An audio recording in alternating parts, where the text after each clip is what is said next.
श्री गणेशाय नमः. श्री सरस्वत्यै नमः. श्री गुरुभ्यो नमः. श्री मातृपितृभ्यो नमः. श्री कुलदेवताभ्यो नमः. ओम श्री परमात्मने नमः. तर आपण दासबोधाचा अभ्यास केला होता गेल्या 2 आठवड्यापूर्वी. पूर्ण केलो पण ते डोक्यात किती शिरलं काही माहीत नाही. त्याच्यानंतर आपण सोलिव सुख पण घेतलो होतो. ते तर खूप अवघड विषय होता.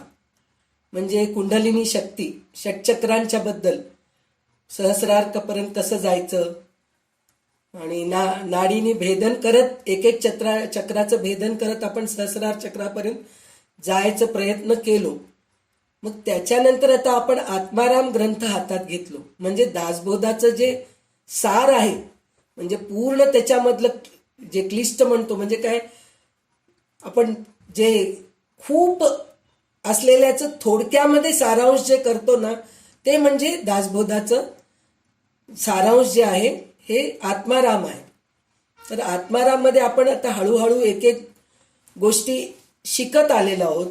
तर सुरुवातीला काय सांगितलेलं आहे त्यांनी आत्माराम मध्ये, पहिल्या आत्माराम मध्ये टोटल 5 समास आहेत. पहिल्या समासामध्ये त्याग निरूपण म्हणून सांगितलेले, म्हणजे आपण काय काय त्याग करायला पाहिजे.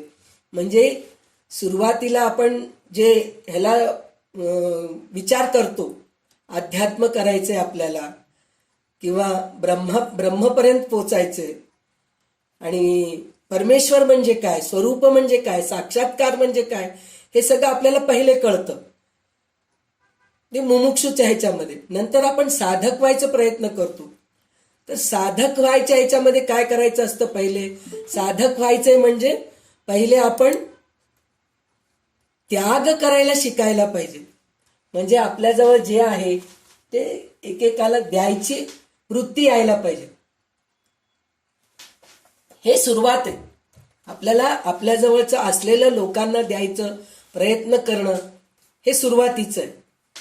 मग त्याच्यानंतर आपल्याला जे अंगाला चिटकलेलं आहे, मी पण, माझं पण, ह्याचा त्याग करायचं आपण शिकायला पाहिजे. तर हे झालं साधना. तर ह्या साधनेतूनच आपण सिद्धावस्थेला जातो. तर आता ह्याच्यामध्ये एक एक गोष्टी आपल्याला सांगत आहेत. तर पहिल्या समासामध्ये त्यांनी काय सांगितलं, त्याग निरूपण म्हणून सांगितलं. त्याग निरूपण झाल्यानंतर माया निरूपण म्हणून सांगितलं. त्याग करायचं कळालं मला, काय त्याग करायचं, सगळ्यांना द्यायचं, सगळ्यांना आपलं समजायचं, हे सगळं कळालं मला. पण त्याग करायचं म्हणजे काय, तर आपण विचार करतो त्याग करणं म्हणजे आपल्याला अंगावर 2 कपडे असलं तर पुरे, डोक्यावर छत असलं तर पुरे, जास्त हव्यास करायची गरज नाही, हे पाहिजे ते पाहिजे म्हणून विचार करायची गरज नाही. पोटाला जेवढं जेवण मिळतं, आता एक वय झाल्यानंतर पचतही नाही हो, तर आपण ते व्रत सुरू करतो, मी हे खात नाही, मी हॉटेलमध्ये जात नाही, कारण खाल्लेलं पचतच नाही तर कुठल्या हॉटेलमध्ये जाऊन खातो. पण तशा वेळेस नेम करत, पण तेवढी तरी बुद्धी येते. काही लोकांना ती पण बुद्धी नसती. त्यांचं विचार कसं असतं, जिवंत असेपर्यंत खाऊन घ्यावं. बघा, मी जगले कशासाठी, खाण्यासाठी, तर जिवंत असेपर्यंत मस्त खाऊन घ्यावं बघा, असं विचार करून खातात, पचत नाही, मग नाना विकार होत राहतात, अजीर्ण होतं, मग नाही ते भानगडी होत राहतात. तर हे असं होतं. तर असं आपल्याला काय वाटतं, मी त्याग करू लागले. पण त्याग करणं म्हणजे आपलं खाणं पिणं त्याग करणं नाही, किंवा वस्तू देणं त्याग नाही, मीपणाचं त्याग करायला पाहिजे. माझं आहे ज्याचं ते त्याग करायला पाहिजे. म्हणजे मी म्हणून जे असतो की नाही, अहंकार आपला, माझ्यामुळेच चाललंय, मी करतीये म्हणूनच होतंय. आता ह्या वयामध्ये ते पण वाटत नाही. पण मी आता ह्या वयामध्ये किती वाचन करतीये, किती देवदेव करतीये, मी किती ग्रंथाचं श्रवण करतीये, मी दुसरं काही करत नाही बरं का, नुसतं मी अध्यात्म श्रवण करते पहा, दुसरं काही बघत नाही. मोबाईल सुद्धा बघितलं तर युट्यूबवर नुसतं प्रवचनच ऐकते, पण 24 तास ते मोबाईलमध्येच असते. असं मीपणा असतं आपल्यामध्ये. तर ते मीपणा टाकून द्यायला पाहिजे. आणि त्या माझ्याने इतकं दुःख असतं आपल्याला की माझे लोक मला विचारले नाहीत, अपेक्षा असते ना त्यांच्याकडून आपल्याला, आपण त्यांना इतकं केलेलं असतो, हे खोटं नाहीये. खरंच आपण त्यांना खूप केलेलं असतो. नातेवाईकांना म्हणा, मुलाबाळांना म्हणा, आई वडिलांना किंवा बरेच आपले भाऊ बहीण सगळे नातेवाईकच की, मित्र सगळ्यांना, असं सगळ्यांना आपण करत असतो. मग त्यांच्याकडून आपल्याला अपेक्षा पण असते की त्यांनी पण आपल्याला काहीतरी करावं. तर काही वेळेस काय होतं, वयामानाने लोक आपल्याला दुर्लक्ष करतात आणि काही वेळेस खरंच आपल्याला काही गरजच नसते. काय गरज असती लोक आपल्याला येऊन विचारावं करावं म्हणून? नसतं. पण मला विचारलेच नाहीत, मला बोललेच नाहीत, मला न सांगताच गेलेत, हे सगळ्या गोष्टी आपल्याला हे वाटत असतं. तर त्या गोष्टीचं त्याग करायचं असतं. कपडा लत्ता हे सगळं आपल्या शरीराला सहनच होत नाही. एका वयानंतर तुम्ही जास्त दागिने घालतो म्हणलं तर मानेला त्रास होतो. कपडे सुद्धा हलकं फुलकं घालावं वाटतं पा. आजकाल तर सरळ म्हणतात पा, नाईटी झबलं घालून बसते बाबा मी, असं वाटतं आपल्याला. म्हणजे साडी सुद्धा नको वाटते, ड्रेसेस घालून बसावं वाटतं. म्हणजे ही परिस्थिती येते. तर मग ते सगळ्या गोष्टी आपणहून त्याग होतच होतं. पण त्याग करायचं म्हणजे मी आणि माझं. तर हे आपल्याला पहिल्या समासामध्ये सांगितलंय. मग दुसऱ्या समासामध्ये काय सांगितलंय? माया निरूपण म्हणून सांगितलंय. माया निरूपण म्हणजे काय? माया काय आहे? हे सगळं जे दृश्य स्वरूप आहे ते सगळं मायाच आहे. पण ते मायामुळेच आपल्याला हे सगळं कळालं. कारण माया ही शब्दरूपी आहे. म्हणजे कोणत्याही गोष्टीचं आपण सांगायचंय, समजून कोणाला सांगायचंय, तर आपण एका शब्दानी, बोलण्यानी, वैखरीनी आपण लोकांना समजून सांगतो किंवा ऐकतो सुद्धा. आपण लोकांकडून ऐकायचं तर शब्दरूपीच आपण ऐकतो किंवा ग्रंथरूपी वाचन करतो. हे सगळं मायाच आहे. पण त्याच्यानंतर ब्रह्मनिरूपण म्हणून आता आपल्याला समास तिसरा घेतलेला आहे. तर आता हे ब्रह्मनिरूपण म्हणजे काय? तर मायाच्या पलीकडे आहे. म्हणजे हे सगळं दृश्यसृष्टी जे आहे की नाही, त्याच्या पलीकडे पूर्ण माया आहे, ब्रह्म आहे. तर हे मायाचं निराश झालं होत आहे हळूहळू. तर ब्रह्मापर्यंत आपण कसं पोचतो? मग त्याच्यानंतर साधना म्हणून सांगितलेलं आहे. साधना काय करायचं म्हणून सांगितलंय. मग त्याच्यानंतर शेवटी स्वरूप म्हणून सांगितलंय. स्वरूपामध्ये आपण कसं जायला पाहिजे हे सगळं आपल्याला आता एक एक गोष्टी कळायला लागतं. तर आता हे आत्माराम वाचत असताना, ऐकत असताना असं वाटतंय की खरोखरच आपण ह्या दृश्यसृष्टीमधून बाहेर पडायला पाहिजे. म्हणजे ह्या जगात राहायला पाहिजे. कारण जीव दिलेला आहे आपल्याला. भगवंतानी जितकं दिवस आयुष्य दिलंय तितकं दिवस तर जगायचंच आहे आपल्याला. आपल्याला काही मला कंटाळा आला बाबा, मी आता राहत नाही ह्या जगामध्ये, असं म्हणून आपण गेलं तर ते चूक आहे. पण जितकं दिवस भगवंत आपल्याला आयुष्य दिलाय तितकं दिवस आपल्याला जगायचंय. मग ते जगत असताना आपल्या डोक्यामध्ये चांगले विचार येतात. असं वाटतं की अरे खरोखरच हे आत्माराम आपण वाचतोय ना, तर किती सुंदर आहे. ह्या गोष्टीचं आपण कधी लक्ष, दासबोध सुद्धा वाचलो होतो, पण त्या काय आहे सगळं शिकलो होतो. पण ह्याच्यामध्ये कसं अजून गूढ ह्याच्यामध्ये घेऊन जाऊन समजून सांगत आहे.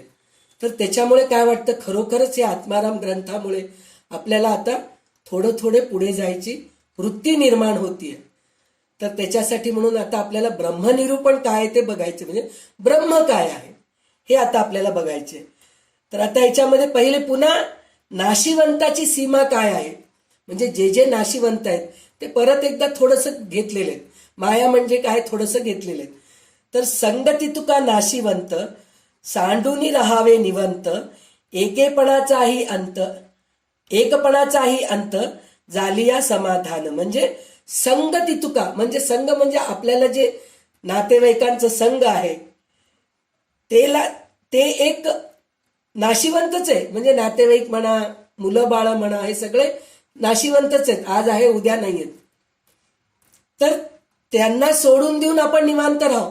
म्हणजे त्यांना सोडून देऊन म्हणजे कुठेतरी जंगलात जाऊन राहायची गरज नाही.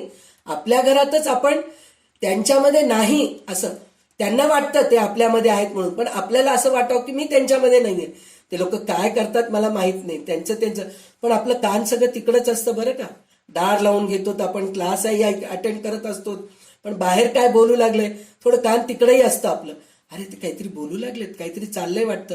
मग क्लास झाल्यानंतर काय झालं ग, काहीतरी आलं होतं का, कोणीतरी आले होते का, लगेच आपण विचारतो. म्हणजे हे सगळं भानगडी नको. माझं मी भलं असं एकटेपणाने निसंग राहावं, निवांत राहावं, कसल्या भानगडीत आपण जाऊ नये. एकपणाचाही अंत झालिया समाधान. असं राहिलं तरच आपण समाधानी राहू शकतो. नाहीतर आपण सगळ्या गोष्टीत जर मध्ये मध्ये पडलो तर आपल्यालाच दुःख होतं. तर सुरुवात इकडंच करायचंय.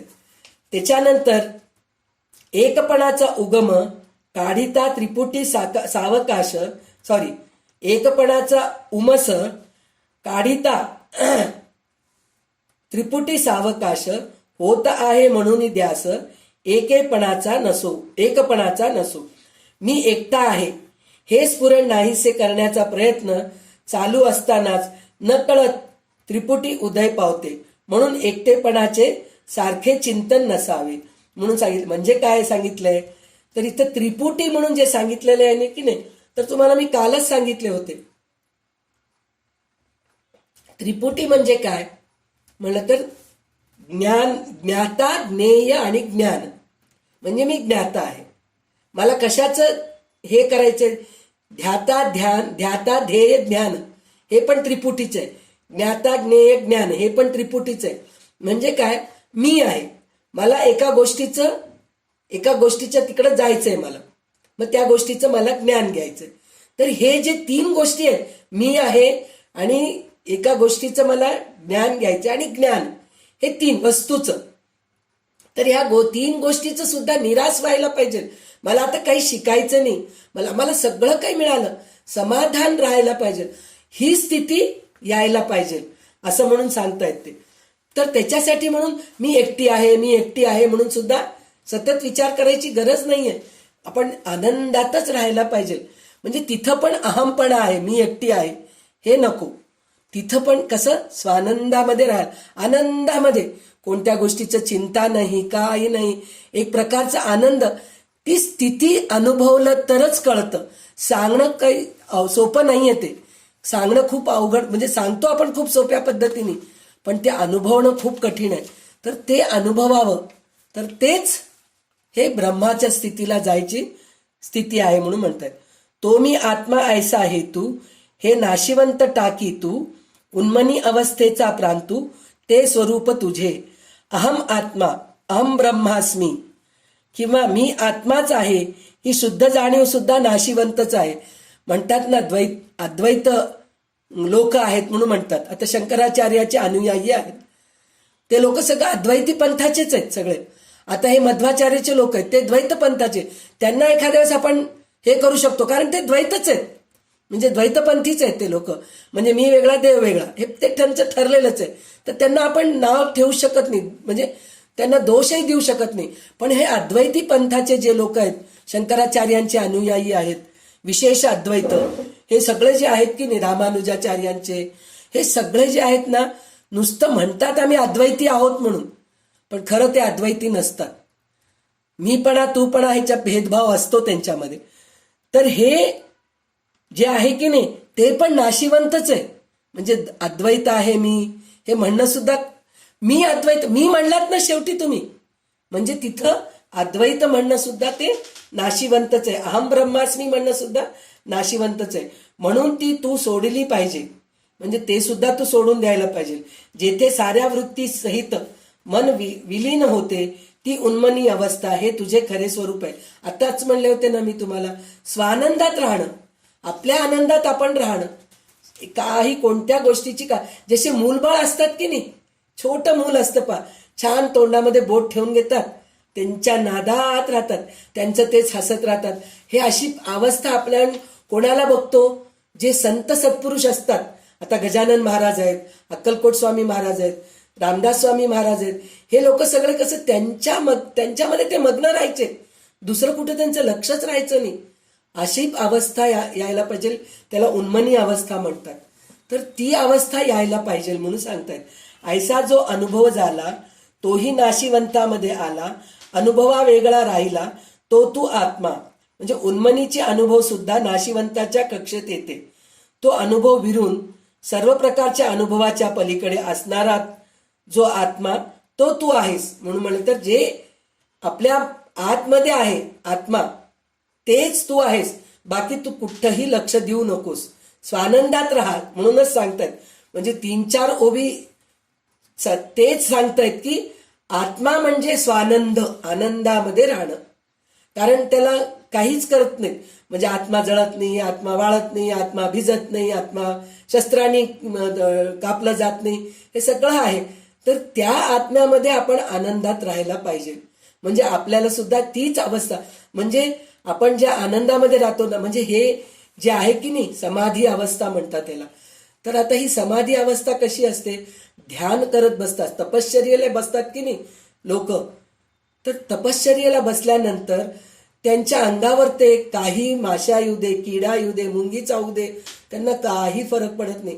त्यांच्या आनंदात ते असतात, ध्यानात असतात ते. तसे हे रावण, असे किती, रावण म्हणजे मी एक उदाहरण सांगतेय, म्हणजे हे राक्षस वृत्तीचे लोक सुद्धा अशी तपश्चर्या केलेली आहेत, करून देवाला प्रसन्न करून घेऊन पुन्हा अधोगतीलाच गेलेत ते लोक. कारण त्याचं जे त्यांना जे वरदान मिळाले त्याचा गैरफायदा केलेत त्यांनी, त्याच्यामुळे ते अधोगतीला गेलेत. पण आपण अशी तपश्चर्या करून जर चांगले वरदान मागितलो तर आपण ऊर्ध्वगतीलाही जाऊ शकतो. पण आपण तिथं काय होतं, तिथं अहंकार निर्माण होतं, मला हे वरदान प्राप्त झालेलं आहे. आता बरेच संत साधू असे असतात, आता ह्या कलियुगातले म्हणतीये, पहिल्याचे ह्याचे नाही, ते खरोखरच साधू संत होऊन गेले म्हणूनच त्यांचे ग्रंथ आपण हातात घेऊन अभ्यास करतोय, सगळं करतोय. पण आजकालचे साधू संत, म्हणजे सगळेच तसे आहे म्हणून मी म्हणत नाहीये, पण असे काही साधू संत आहेत त्यांना वाचासिद्धी असते. तर ते वाचासिद्धीने ते इतकं होरपळून जातात की आता माझ्या एवढा शहाणा कोणी नाही. मग ते शेवटी त्यांचा अधोगतीच होती, मग त्यांचे आश्रम बुडतात, बदनामी होती त्यांची, असे काहीतरी प्रकार होतात.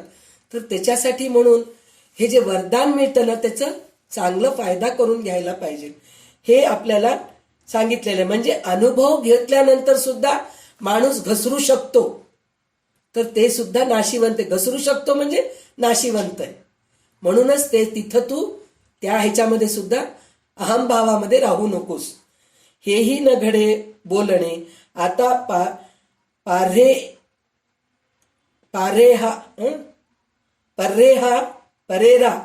पर्रेरा किती देणे, वेदशास्त्रे पुराणे तेही नासून जाती. म्हणजे काय तर पर्रेरा म्हणजे पाळढाळ, कंटाळपणे, म्हणजे किती बोलाव, तेच तेच बोलून कंटाळ येऊ लागले. आता तुम्हालाही वाटत असेल, ताई सांगितलेलंच सांगतेत बाबा, सांगितलेलंच सांगतेत बाबा, कंटाळ येऊ लागले असं वाटतंय. पण नाही, एवढं सांगून सुद्धा डोक्यात शिरतंय का आपल्या? नाही शिरत. सर्व अनुभवातीत असा जो आत्मा तोच तू आहेस हे बोलणे देखील खरे नाही. त्या आत्म्याबद्दल आणखी किती बडबड करावं, वेदशास्त्रे पुराणे देखील तिथे पराभूत होतात. म्हणजे इतके ग्रंथ आहेत त्याच्यावर, ते वाचून सुद्धा आपण निरर्थक, म्हणजे त्याला काही हेच नाही असं होऊन जातं. म्हणजे नुसतं वाचतोय आपण पण आम्हाला ताणत नाहीत. म्हणजे ते ग्रंथ लिहिणाऱ्यांचं अनुभव आहेत, ते आपण त्याच्यातून काय घेतो. म्हणून त्याच्यासाठी म्हणतायत की ते पराभूत झाले ग्रंथ सुद्धा. आता दासबोध सुद्धा कितीदा तरी आपण पारायण केलो, पण त्याच्यात काय आहे आपल्याला कळालं का? पण कळाल्यानंतर त्याची गोडी लागली की नाही आपल्याला. तर हे दासबोध ग्रंथ कितीदा वाचलो ते पराभूतच झालं बिचारे. ते ग्रंथ पराभूत झालं. म्हणजे म्हणतोत ना, इतकं शिकवले हो पण काही उपयोगच नाहीये. पहा, म्हणजे जे शिकवतायत त्यांचंच नुकसान झालं म्हणल्यासारखं आहे, असं असतं. म्हणून ग्रंथ सुद्धा पराभूत झालेले आहेत असं म्हणून म्हणतायत ते. ग्रंथ मात्र तितुका बोलिला, आत्मा त्या वेगळा राहिला, ये मायेचा स्पर्श झाला नाहीच तयासी. सर्व अध्यात्म ग्रंथ त्या आत्माचे पुष्कळ वर्णन करतात, पण आत्मा त्या वर्णनाच्या पलीकडे राहतो. बरोबरच आहे, कारण त्या आत्मस्वरूपाला मायेचा स्पर्श होऊच शकत नाही आणि भाषा मायेच्या कक्षेमध्ये येते. म्हणजे शब्द, लिखाण, वागणं हे सगळं मायाच आहे, हे त्याच्या अतीत आहे आत्मा म्हणून सांगतायत. मग आता इथं आत्माचं वर्णन करतायत. कसं आहे आत्मा? स्वरूप निर्मळ आणि निघोट, स्वरूप शेवटचा शेवट, जिकडे पहावे तिकडे नीट, सन्मुखची आहे म्हणून सांगतात. म्हणजे काय? आत्मस्वरूपाला वासनारूपी मलाचा स्पर्श नसतो. म्हणजे आत्मस्वरूपाला वासनारूपी मलाचा, म्हणजे वासना ही मळच आहे. जसं आपल्या कपड्यांना मळ लागले की आपण साबण लावून धुवून टाकतो की नाही, तसंच आपल्या मनाला सुद्धा वासनारूपी मळ लागतं. तर त्याला अध्यात्म श्रवण करून विवेकाने ते मळ धुवून टाकावं लागतं.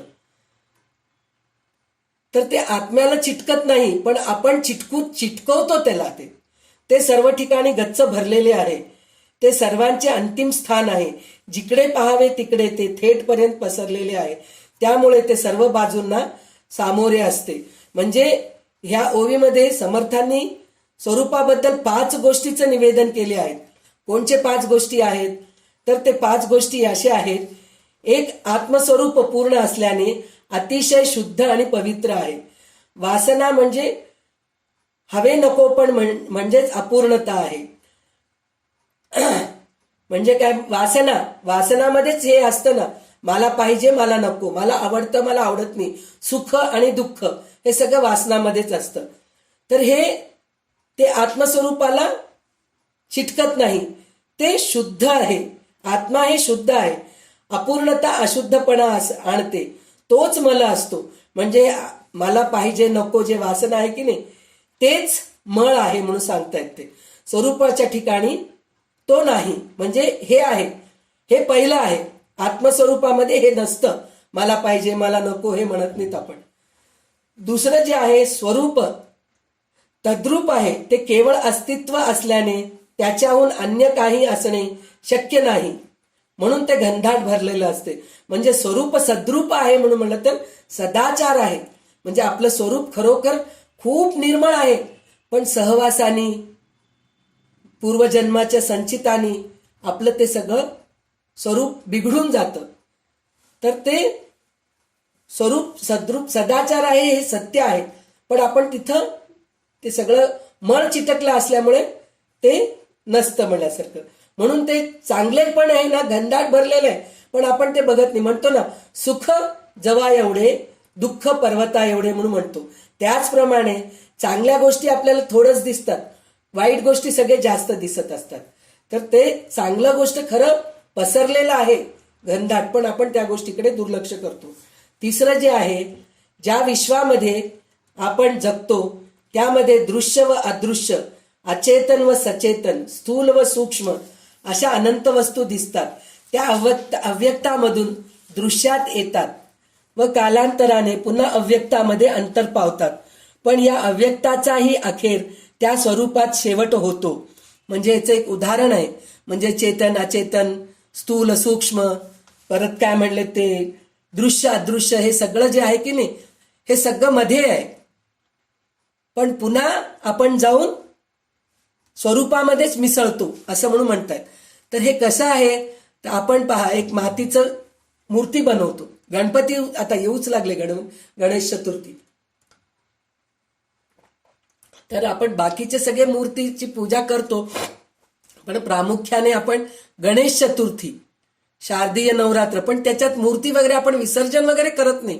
किंवा करतो, पण ते कसं करतो, आपण महालक्ष्म्या बसवायचे. म्हणजे आवाहन, ज्येष्ठा गौरी आवाहन, नंतर पूजन, नंतर विसर्जन म्हणतो.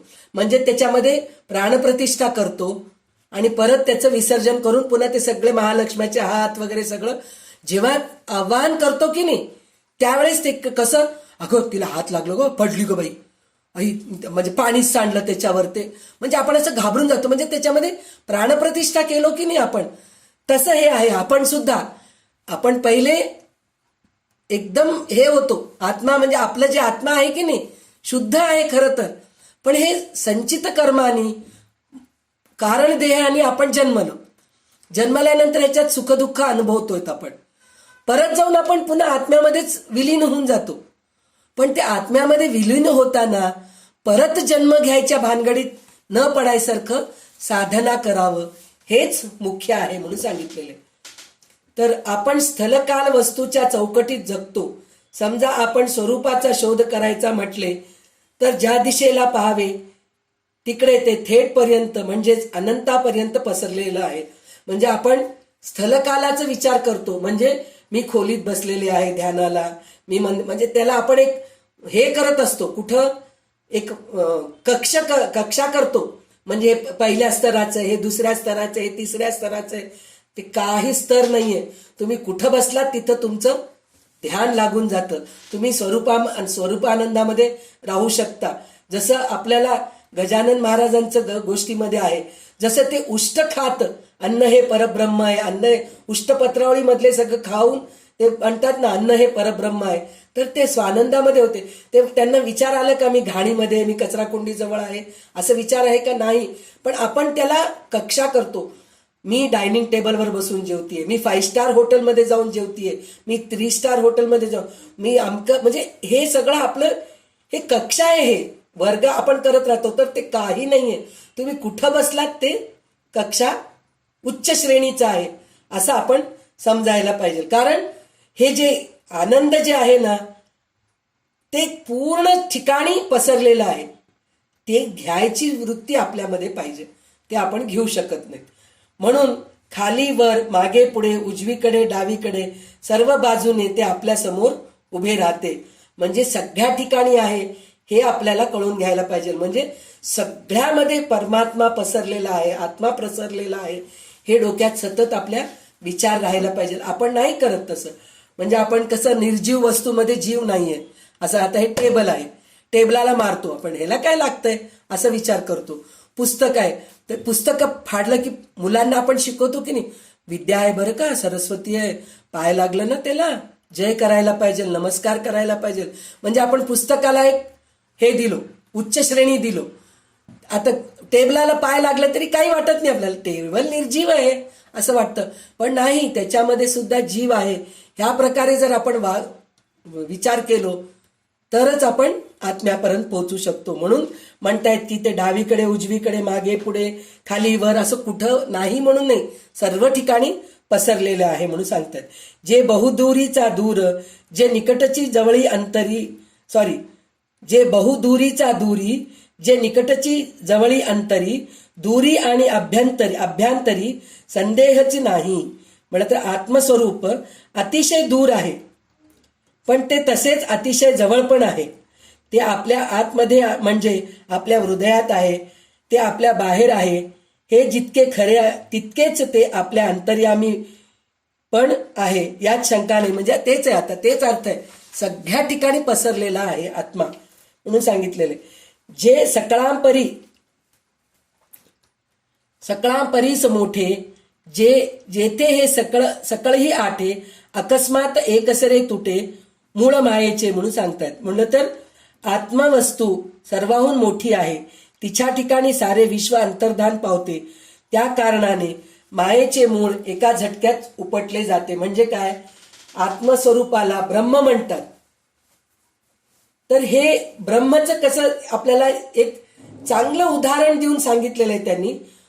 भ्रू म्हणजे काय, वाढणे म्हणजे वृद्धी होणे म्हणून सांगितलंय. जे निरतिशय बृहत म्हणजे मोठे आहे ते ब्रह्म आहे, ज्याहून दुसरे काहीही मोठे नाही. तर ते भ्रू पासून जे शब्द निर्माण झाले ब्रह्म, तर ते ब्रह्म जे आहे ते खूप मोठं आहे. म्हणजे त्याच्या एवढं कोणचंही मोठं नाही आणि त्याच्या एवढं सूक्ष्म पण कोणचं नाही असं म्हणायचं. म्हणजे त्या ब्रह्माला ओळखायचं म्हणजे आपल्याला तितकं सूक्ष्म व्हावं लागतं, तितकं त्याच्या आत जावं लागतं, तेव्हा कुठं आपल्याला हे ब्रह्म कळतं. जितकं मोठं आहे तितकं सूक्ष्म आहे. आणि माया कशी आहे, आपण जे आहे ना मायेच्या कक्षेमध्ये आहोत, साम्राज्यात आहोत. तर मायाचं म्हणजे मोजणे, म्हणजे त्याला एक माप आहे, त्याला एक मर्यादा आहे. माया म्हणजे विश्वमती, यशाम म्हणजे विश्व ज्यात मावते, विश्वाचा समावेश जिच्यात होतो ती माया आहे. आपण त्या मायेच्या मध्येच अडकलेले आहोत. तर ते आपण जे मर्यादात असतो, आता हे मर्यादा कसं माया म्हणून म्हणतो आपण, तर हे मर्यादा काय हो, काय माया मर्यादा म्हणून म्हणतो आपण. तर एक उदाहरण बघा तुम्ही. सगळ्यात पहिले माझा नवरा, लग्न झाल्यानंतरच की हे सगळ्या गोष्टी आपल्याला कळतात. त्याच्या आधी सुद्धा बालपणामध्ये सुद्धा पहिले मी म्हणजे बाळ, त्याच्यानंतर माझी आईला चिटकलेलं असतं बाळ. आई आई आई आई करून तेवढंच विश्व, तेवढंच मर्यादा. त्याच्यानंतर वडील असतात, मग त्याच्यानंतर त्याच्याहून लहान मोठा भाऊ बहीण कोणीतरी असलं तर ते असतं, मग नंतर मित्रमैत्रिणी असं वाढत जातं. मग त्याच्यानंतर लग्न झाल्यानंतर पुन्हा थोडंसं लहान होतं, मी माझी बायको, मी माझा नवरा, त्याच्यानंतर माझे मुलं, मग तिथं आई वडील पण येत नाहीत. म्हणजे असं चौकट असतं. मग त्याच्यानंतरच्या चौकटीमध्ये आई वडील येतात, त्याच्यानंतरच्या चौकटीमध्ये आता ते प्रत्येकाची मर्यादा वेगवेगळी आहे. काही लोकांच्या चौकटीमध्ये आई वडील येतात, काही लोकांच्या चौकटीमध्ये मुलं बाळं येतात, काही लोकांच्या चौकटीमध्ये नातेवाईक येतात, काही लोकांच्या चौकटीमध्ये मित्रमैत्रिणी येतात. तर हे प्रत्येकाची चौकटी वेगळी. म्हणजे हे माया जे आहे ना, हे मर्यादित आहे, एका चौकटीमध्ये बसतं. पण ते चौकट तोडून आपल्याला बाहेर जायचंय, ते ब्रह्म आहे. ते चौकट तोडून बाहेर जाणं म्हणजेच ब्रह्म आहे म्हणून सांगतात. तर त्याच्यानंतर जे सगळाहून मृदू कोवळे, जे सकळाहूनही अत्यंत जवळे, जे सकळामध्ये परिनिराळे अलिप्तपणे, म्हणजे आत्मस्वरूप सर्वाहून आत्ताच म्हणले ना, जितकं मोठं आहे तितकं सूक्ष्म पण आहे. तसेच ते मोठे नाजूक आहे. आपल्याजवळ असलेल्या साऱ्या वस्तूहून स्वरूप अधिक आपल्याजवळ आहे. ते सर्वांच्या अंतर्यामी असून सुद्धा कशालाही चिकटलेले नसल्याने स्वतंत्र आहे. आपल्याजवळ आहे पण आपल्याला ते माहीत नाही. कारण काय, ते कशाला चिटकलेलं नाहीये म्हणून आपल्याला माहीत नाही. वस्तू जेवढी सूक्ष्म असते तितकी ती मृदू व नाजूक असते. उदाहरणार्थ पृथ्वी स्थूल व कडक आहे. पाणी पृथ्वीहून सूक्ष्म असल्याने अधिक मृदू व नाजूक आहे. पंचभूतापैकी आकाश सर्व दृश्य वस्तूमध्ये सूक्ष्म असल्याने ते सर्व वस्तूहून मृदू आणि नाजूक आहे. म्हणजे काय, पृथ्वी सगळ्यात पहिले येतं. पृथ्वी आप तेज म्हणतो आपण. तर पृथ्वीनंतर पाणी येतं. पृथ्वी जितकं जड आहे पाणी तितकं नसतं, ते मृदू असतं. त्याच्यानंतर एकदम त्यांनी ह्यालाच गेलेत, आकाशालाच गेलेत. म्हणजे मधले दोन जे आहेत ते सूक्ष्मच आहेत ते, पण सगळ्यात सूक्ष्म काय आहे, ते जे आहे आकाश आहे. तर आकाश पण तितकंच नाजूक आहे. त्या सूक्ष्म आकाशाला देखील अधिक सूक्ष्मपणे पोटात घेणारे आत्मस्वरूप किती मृदू व नाजूक असेल याची कल्पना करावी म्हणून सांगतात. म्हणजे आता हे दोन गोष्टी आपण कळून घेऊ शकतो. जसं आकाश जितकं मोठं आहे तितकं विशाल हे आत्मस्वरूप आहे, तितकंच सूक्ष्म पण आहे, म्हणजे तितकंच नाजूक पण आहे, सूक्ष्म पण आहे असं म्हणून सांगता येते. तर शिवाय दृश्य वस्तू आरंभी नाजूक असतात, पण कालांतराने त्याचा नाजूकपणा कमी होतो. आत्मस्वरूप आधीपासून अंतापर्यंत जसेच्या तसे राहते, म्हणून त्याचे कोवळेपण देखील अगदी जसेच्या तसे राहते. म्हणजे आता हे कोवळेपण म्हणून जे म्हणतो की नाही, आपण म्हणतो पा, जे दृश्यसृष्टी आहे ते दृश्यसृष्टीमध्ये फळ, पान, माणूस सगळ्या गोष्टी येतात. आता पान आहे, कोवळं पान आहे, हो किती छान आहे, खावं वाटतं पटकन असं आपण म्हणतो ना. हे म्हणजे हैदराबादच्या तिकडं थोडे जास्त माहित आहे, बाकीच्या लोकांना माहित आहे की नाही माहित नाही मला. पण चिंचाची कोवळी पाने असतात की नाही, त्याचं सुद्धा चटणी घट्ट वरण करतात, म्हणजे कोवळं असल्यामुळे. पण ते जर हे झालं, जरड झालं तर त्या पानाला हे नाहीये. त्याचप्रमाणे आपण फळ घेतो तर कोवळं असताना किती छान वाटतं.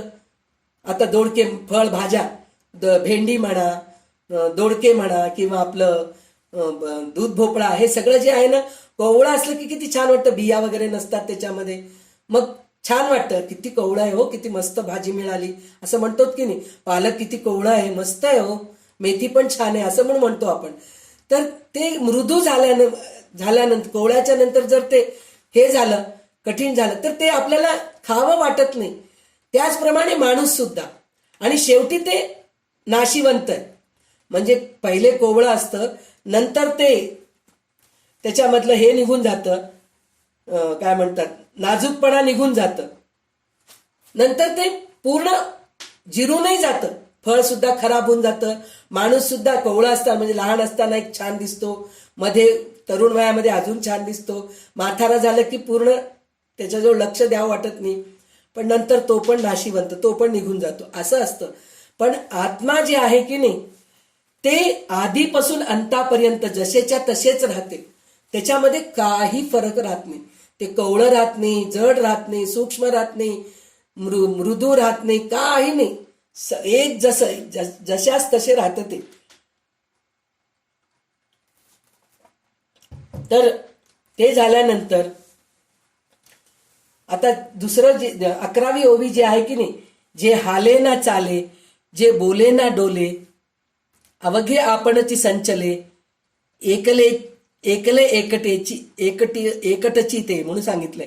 म्हणजे काय इथं आत्मस्वरूप आपल्या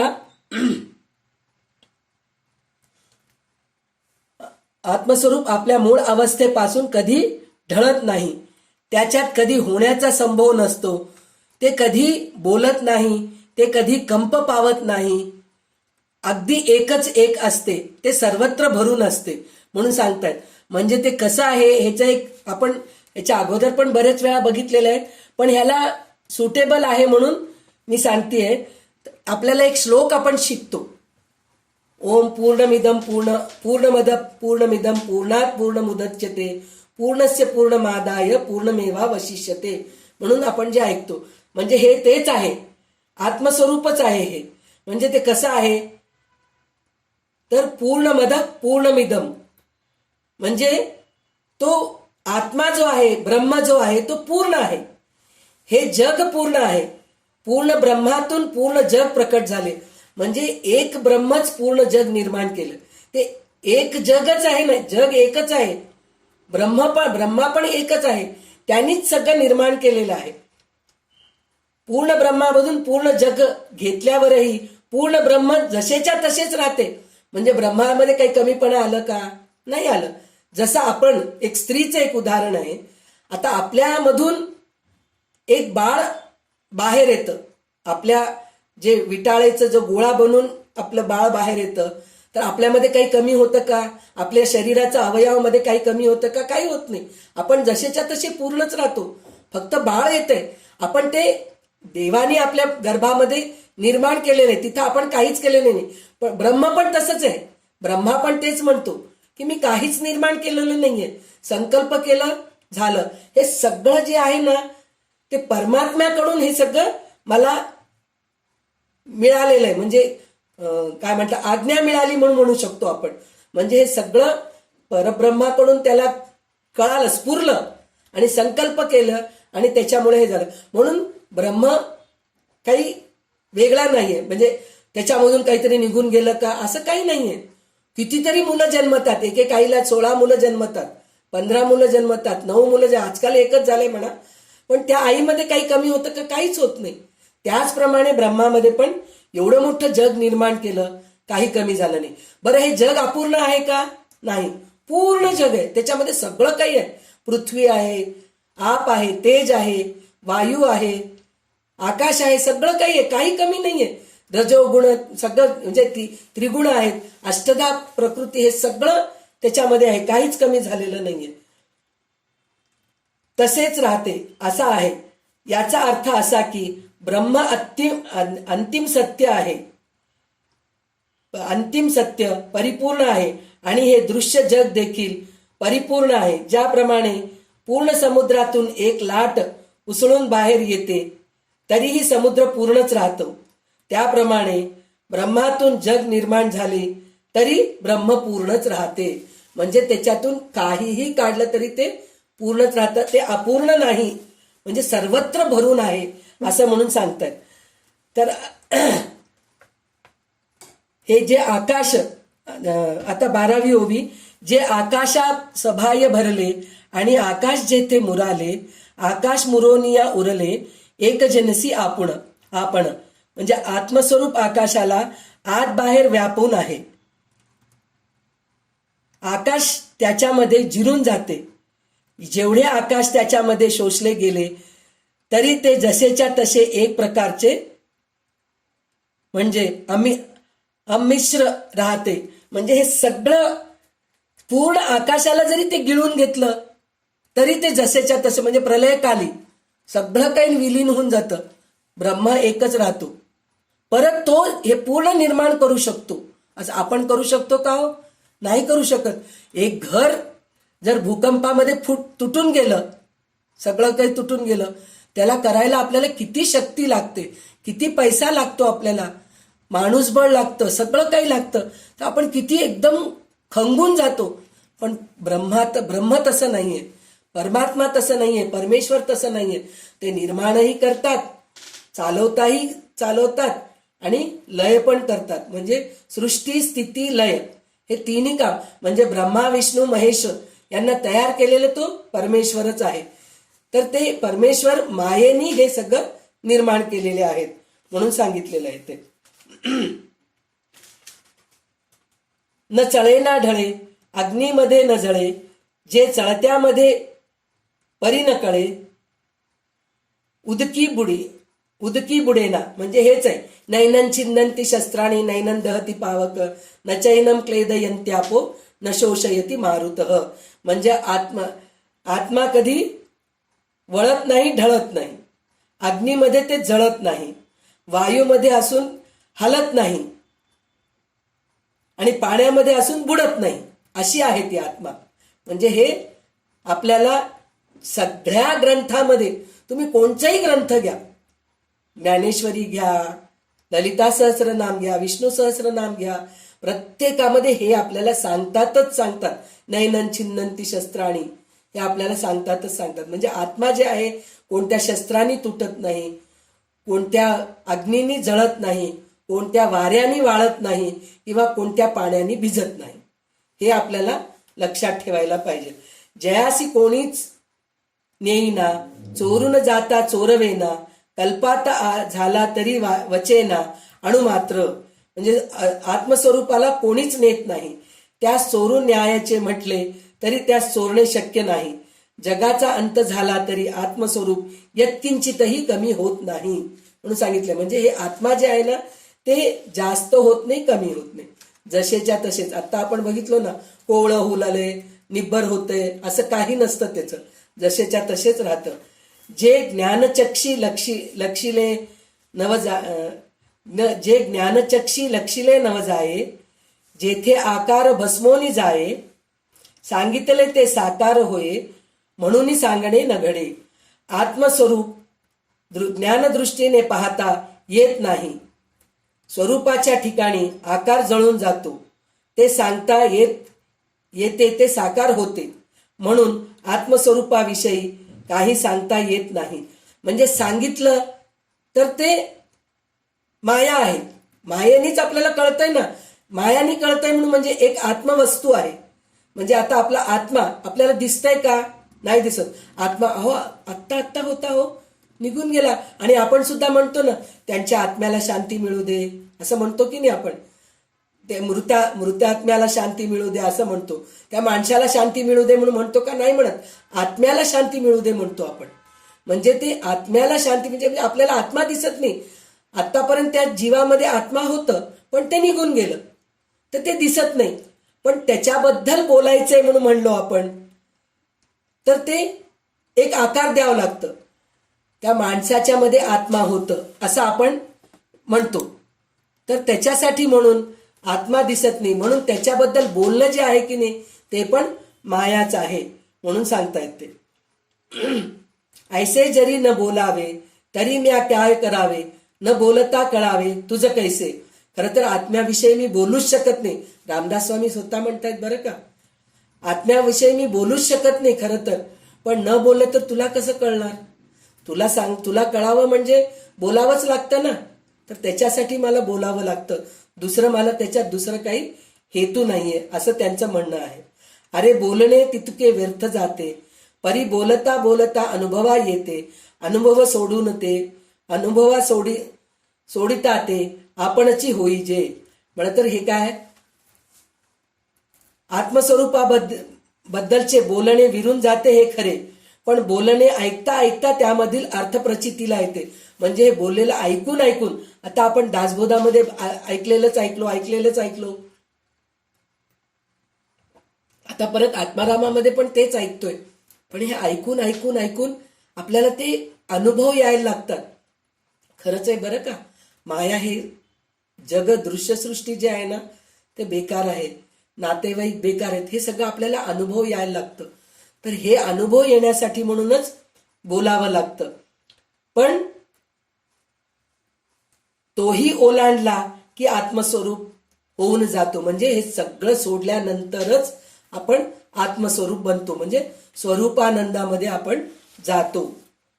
मायारूप मूळ तयाचे शोधीन म्हणता सावधान कैचे, मजलाभ झाला या सुखाचे मूळ तुटेना.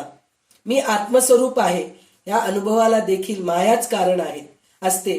त्याच्या शोध घेणाऱ्याला ते सापडल्याचे समाधान मिळणार नाही, मिळणे शक्य नाही.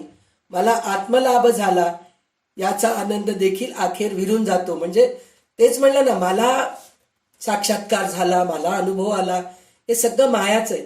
हे सगळं सांगायची गरजच नाही. पण कोणाला तरी समजून सांगायचं. आता आपण म्हणतो ना, खरं तर मला गीता शिकवायची गरज नाहीये हो म्हणून म्हणतो, पण दुसऱ्यांना असं वाटतं ना, मी शिकले तर दुसऱ्यांना पण शिकवावं, दुसऱ्यांना पण काहीतरी कळावं.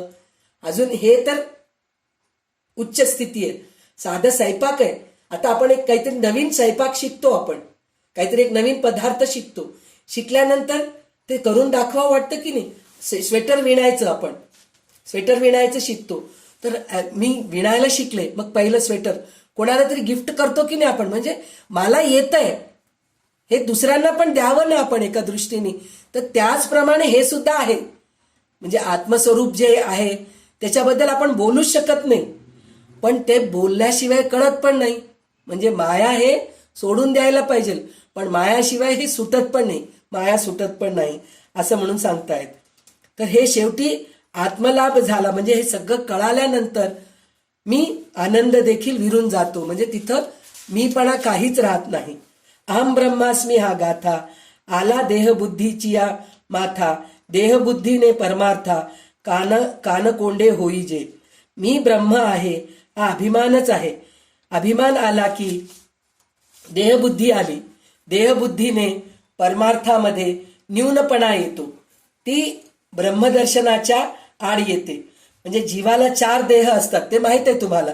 स्थूल, सूक्ष्म, कारण हे 3 अज्ञानाचे देह आहेत. म्हणजे स्थूल म्हणजे अन्नमय देह, सूक्ष्म म्हणजे मनबुद्धी चित्त अहंकार हे आहे. त्याच्यानंतर कारण देह म्हणजे आपण संचित कर्म केलेल्याचं देह. हे सगळे अज्ञानाचे देह आहेत. पण महाकारण देह तो ज्ञानाचा असतो. म्हणजे हे आपण शेवटी विलीन होऊन जातो, ते महाकारण देह आहे. अज्ञान अवस्थेत जीव देहाशी म्हणजे आपल्या शरीराशी तादात्म्य पावून असतो, तर ज्ञानाच्या अवस्थेत तो विश्वासी तादात्म्य पावून असतो. मी देह आहे म्हणणे काय व मी विश्वमन आहे म्हणणे काय, या दोन्ही ब्रह्मदर्शनाच्या आड येतं. म्हणजे मी देह आहे म्हणून म्हणलं तरी काय, किंवा मी ब्रह्म आहे म्हणलं तरी काय, मी आहे ना तिथंच. मी नसल्याशिवाय होतच नाहीये म्हणून नाही. तर ह्याच्यामध्ये एक गोष्ट मी सांगितले होते ह्याच्या अगोदर, पण मला परत एकदा ही गोष्ट आठवण आली म्हणून मी परत म्हणजे आता उदाहरण पण किती द्यायचं हो आपण. जे आहेत चांगले उदाहरण ते आपण विसरूच शकत नाहीत, आयुष्यात कधीच विसरू शकत नाहीत. तर म्हणे जे बासुरी तयार होते की नाही, तर त्या बासुरीमधून काही नाहीये पा, त्याच्यामध्ये काही एक यंत्र नाहीये, एक तार नाहीये, काही नाहीये. पोकळ काठी आहे, एक पोकळ काठी आहे आणि त्याला एक 7-8 छिद्र असतात.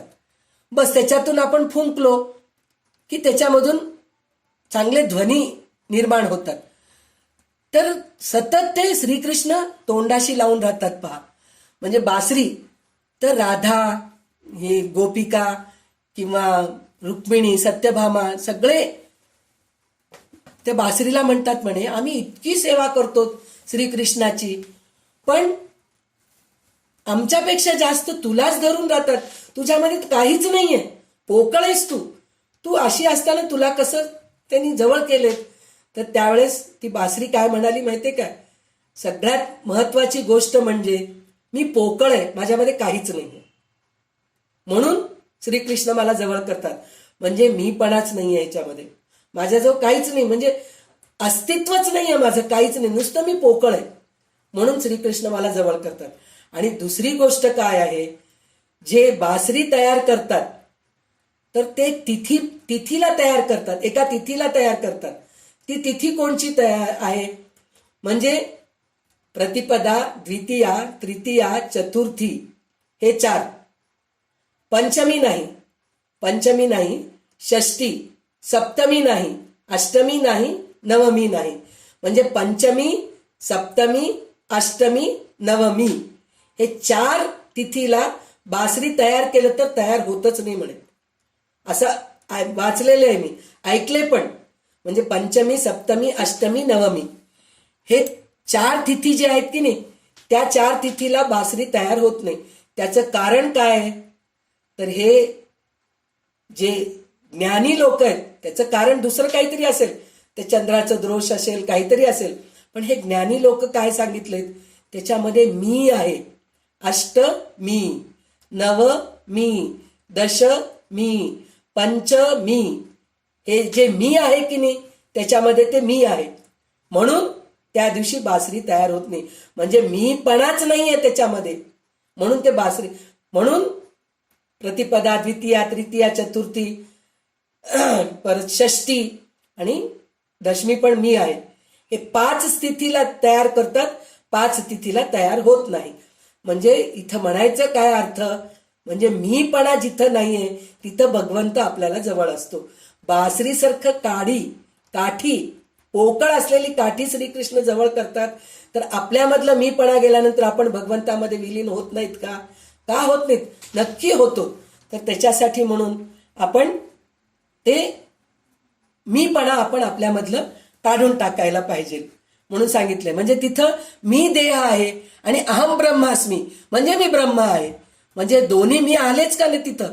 मग ते सुद्धा गरज नाही. मी अहम ब्रह्मास्मी म्हणायची गरजच नाहीये, तत्वमसी म्हणायची गरजच नाहीये. तिथं पण मीच आले. अहम ब्रह्मास्मी म्हणून जे आलंय की नाही मी, ते पण नकोय म्हणून सांगितलेलं आहे.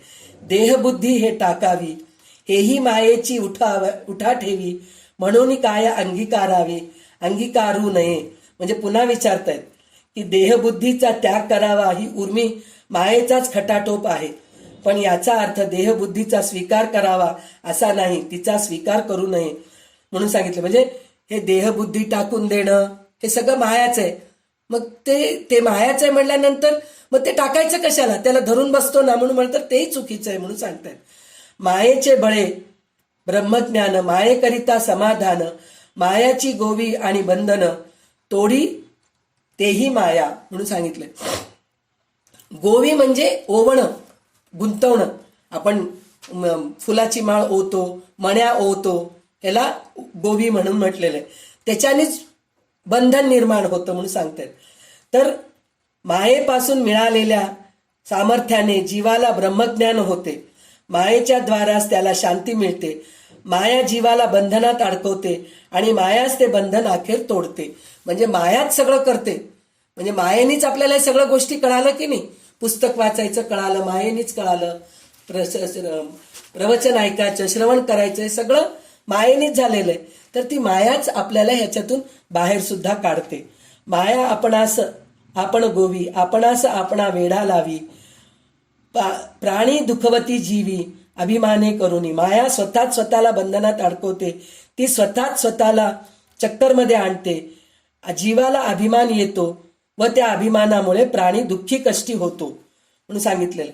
आता ह्याच्यानंतर त्यांनी अजून एक उदाहरण काय छान दिलेलं आहे. सारीपाटाचं दिलेलं. आपण काही लोक सारीपाट म्हणतात, काही लोक पच्चीशी म्हणतात, काही लोक अष्टाचम्मा म्हणतात. असं आहे ते. जैसा सारीपाट खेळती, सारी एकाच्या मागोनी आणती, खेळो बैसा वाटोनी घेती, आपुल्या आपी, नसताची अभिमान माथा, सारी मरता परमवेथा, डाव येथा सुख स्वार्था, दोघेही पडिले. म्हणजे ह्याच्यामध्ये कसं सारीपाट जे असतं की नाही, त्याच्यामध्ये जे सोंगट्या असतात की नाही, ते सोंगट्या आपण काय करतो, एक ठिकाण 4 रंगाचे 4 गोष्टी 4 वस्तू असतात, ते 4 किंवा काही असं असतं. तर ते आपण वाटून घेतो. वाटून घेऊन आपण ते हे कवड्या टाकतो. टाकल्यानंतर त्याच्यामध्ये काय होतं, मग एकमेकाला मारतो. मारल्यानंतर आपल्याला तिला मारले मी मस्त मारले आणि ते घेऊन असं त्याच्या डोक्यावर मारतो ते सोंगट्यांच्या डोक्यावर मेली म्हणून आपण एक प्रकारचा आनंद असतो आपल्याला म्हणजे आपण जिंकलेल्याचं दुसरे जण मेलेल्याचं हे आपल्याला जे सारीपाटामध्ये जे अनुभव येतं की नाही तसंच आपल्या हे दृश्यसृष्टीमध्ये पण तेच आहे म्हणून सांगितले म्हणजे डाव खेळता सुख स्वार्था दोघेही पडिले हे दुसरं श्लोक म्हणजे 2 ओवी एकदम घेतले मी म्हणजे जिंकलं तर आनंद होतो आणि सोंगटी मेली तर आपल्याला दुःख होतं तसंच आहे हे सुद्धा आपलं जीवन सुद्धा ह्याच्याप्रमाणेच आहे सारीपाठाप्रमाणेच आहे आणि 3रं ओवी पण म्हणजे 25वी ओवी पण तशीच आहे फसायास दे म्हणती एक ते चिरडी येती क्रोधा पेटल्या घेती जीव एकमेकांचा म्हणजे जे फशाला म्हणजे जे आपण सोंगट्याचं जे कवड्याचे वगैरे असतात की नाही ते हस्तिदंताचे तुकड्याचे पण असतात काही आता ते समुद्रामध्ये मिळतात त्याचे असतात तसे असतात ते तर ते कसे असतात दे दे दे म्हणून पहिले मागून घेतो आपण माझी पाळी आली आहे मला दे तू पहिले म्हणून म्हणतो आपण आणि एखाद्या भिडूला अतिशय चीड येते मग दोघेही संतापतात त्या संतापाच्या मध्ये एकमेकाला मारून सुद्धा काढतात म्हणजे ते सोंगट्या खेळताना इतकं म्हणजे त्याच्यामध्ये गुंतून जातो त्या सोंगट्यामध्येच आपण गुंततो तर हे संसारामध्ये गुंतणं काय अवघड आहे काय पटकन गुंततो पण ह्याच्यातून आपल्याला बाहेर निघायचंय जसं आपण सोंगट्याच्या ह्याच्यातून पहिले भांडून घेतो आपण पुन्हा नंतर हे ते खेळ होतं रे मजाक केलो म्हणून पुन्हा आपण दोघं एकमेकाच्या गळ्यात पडतो की नाही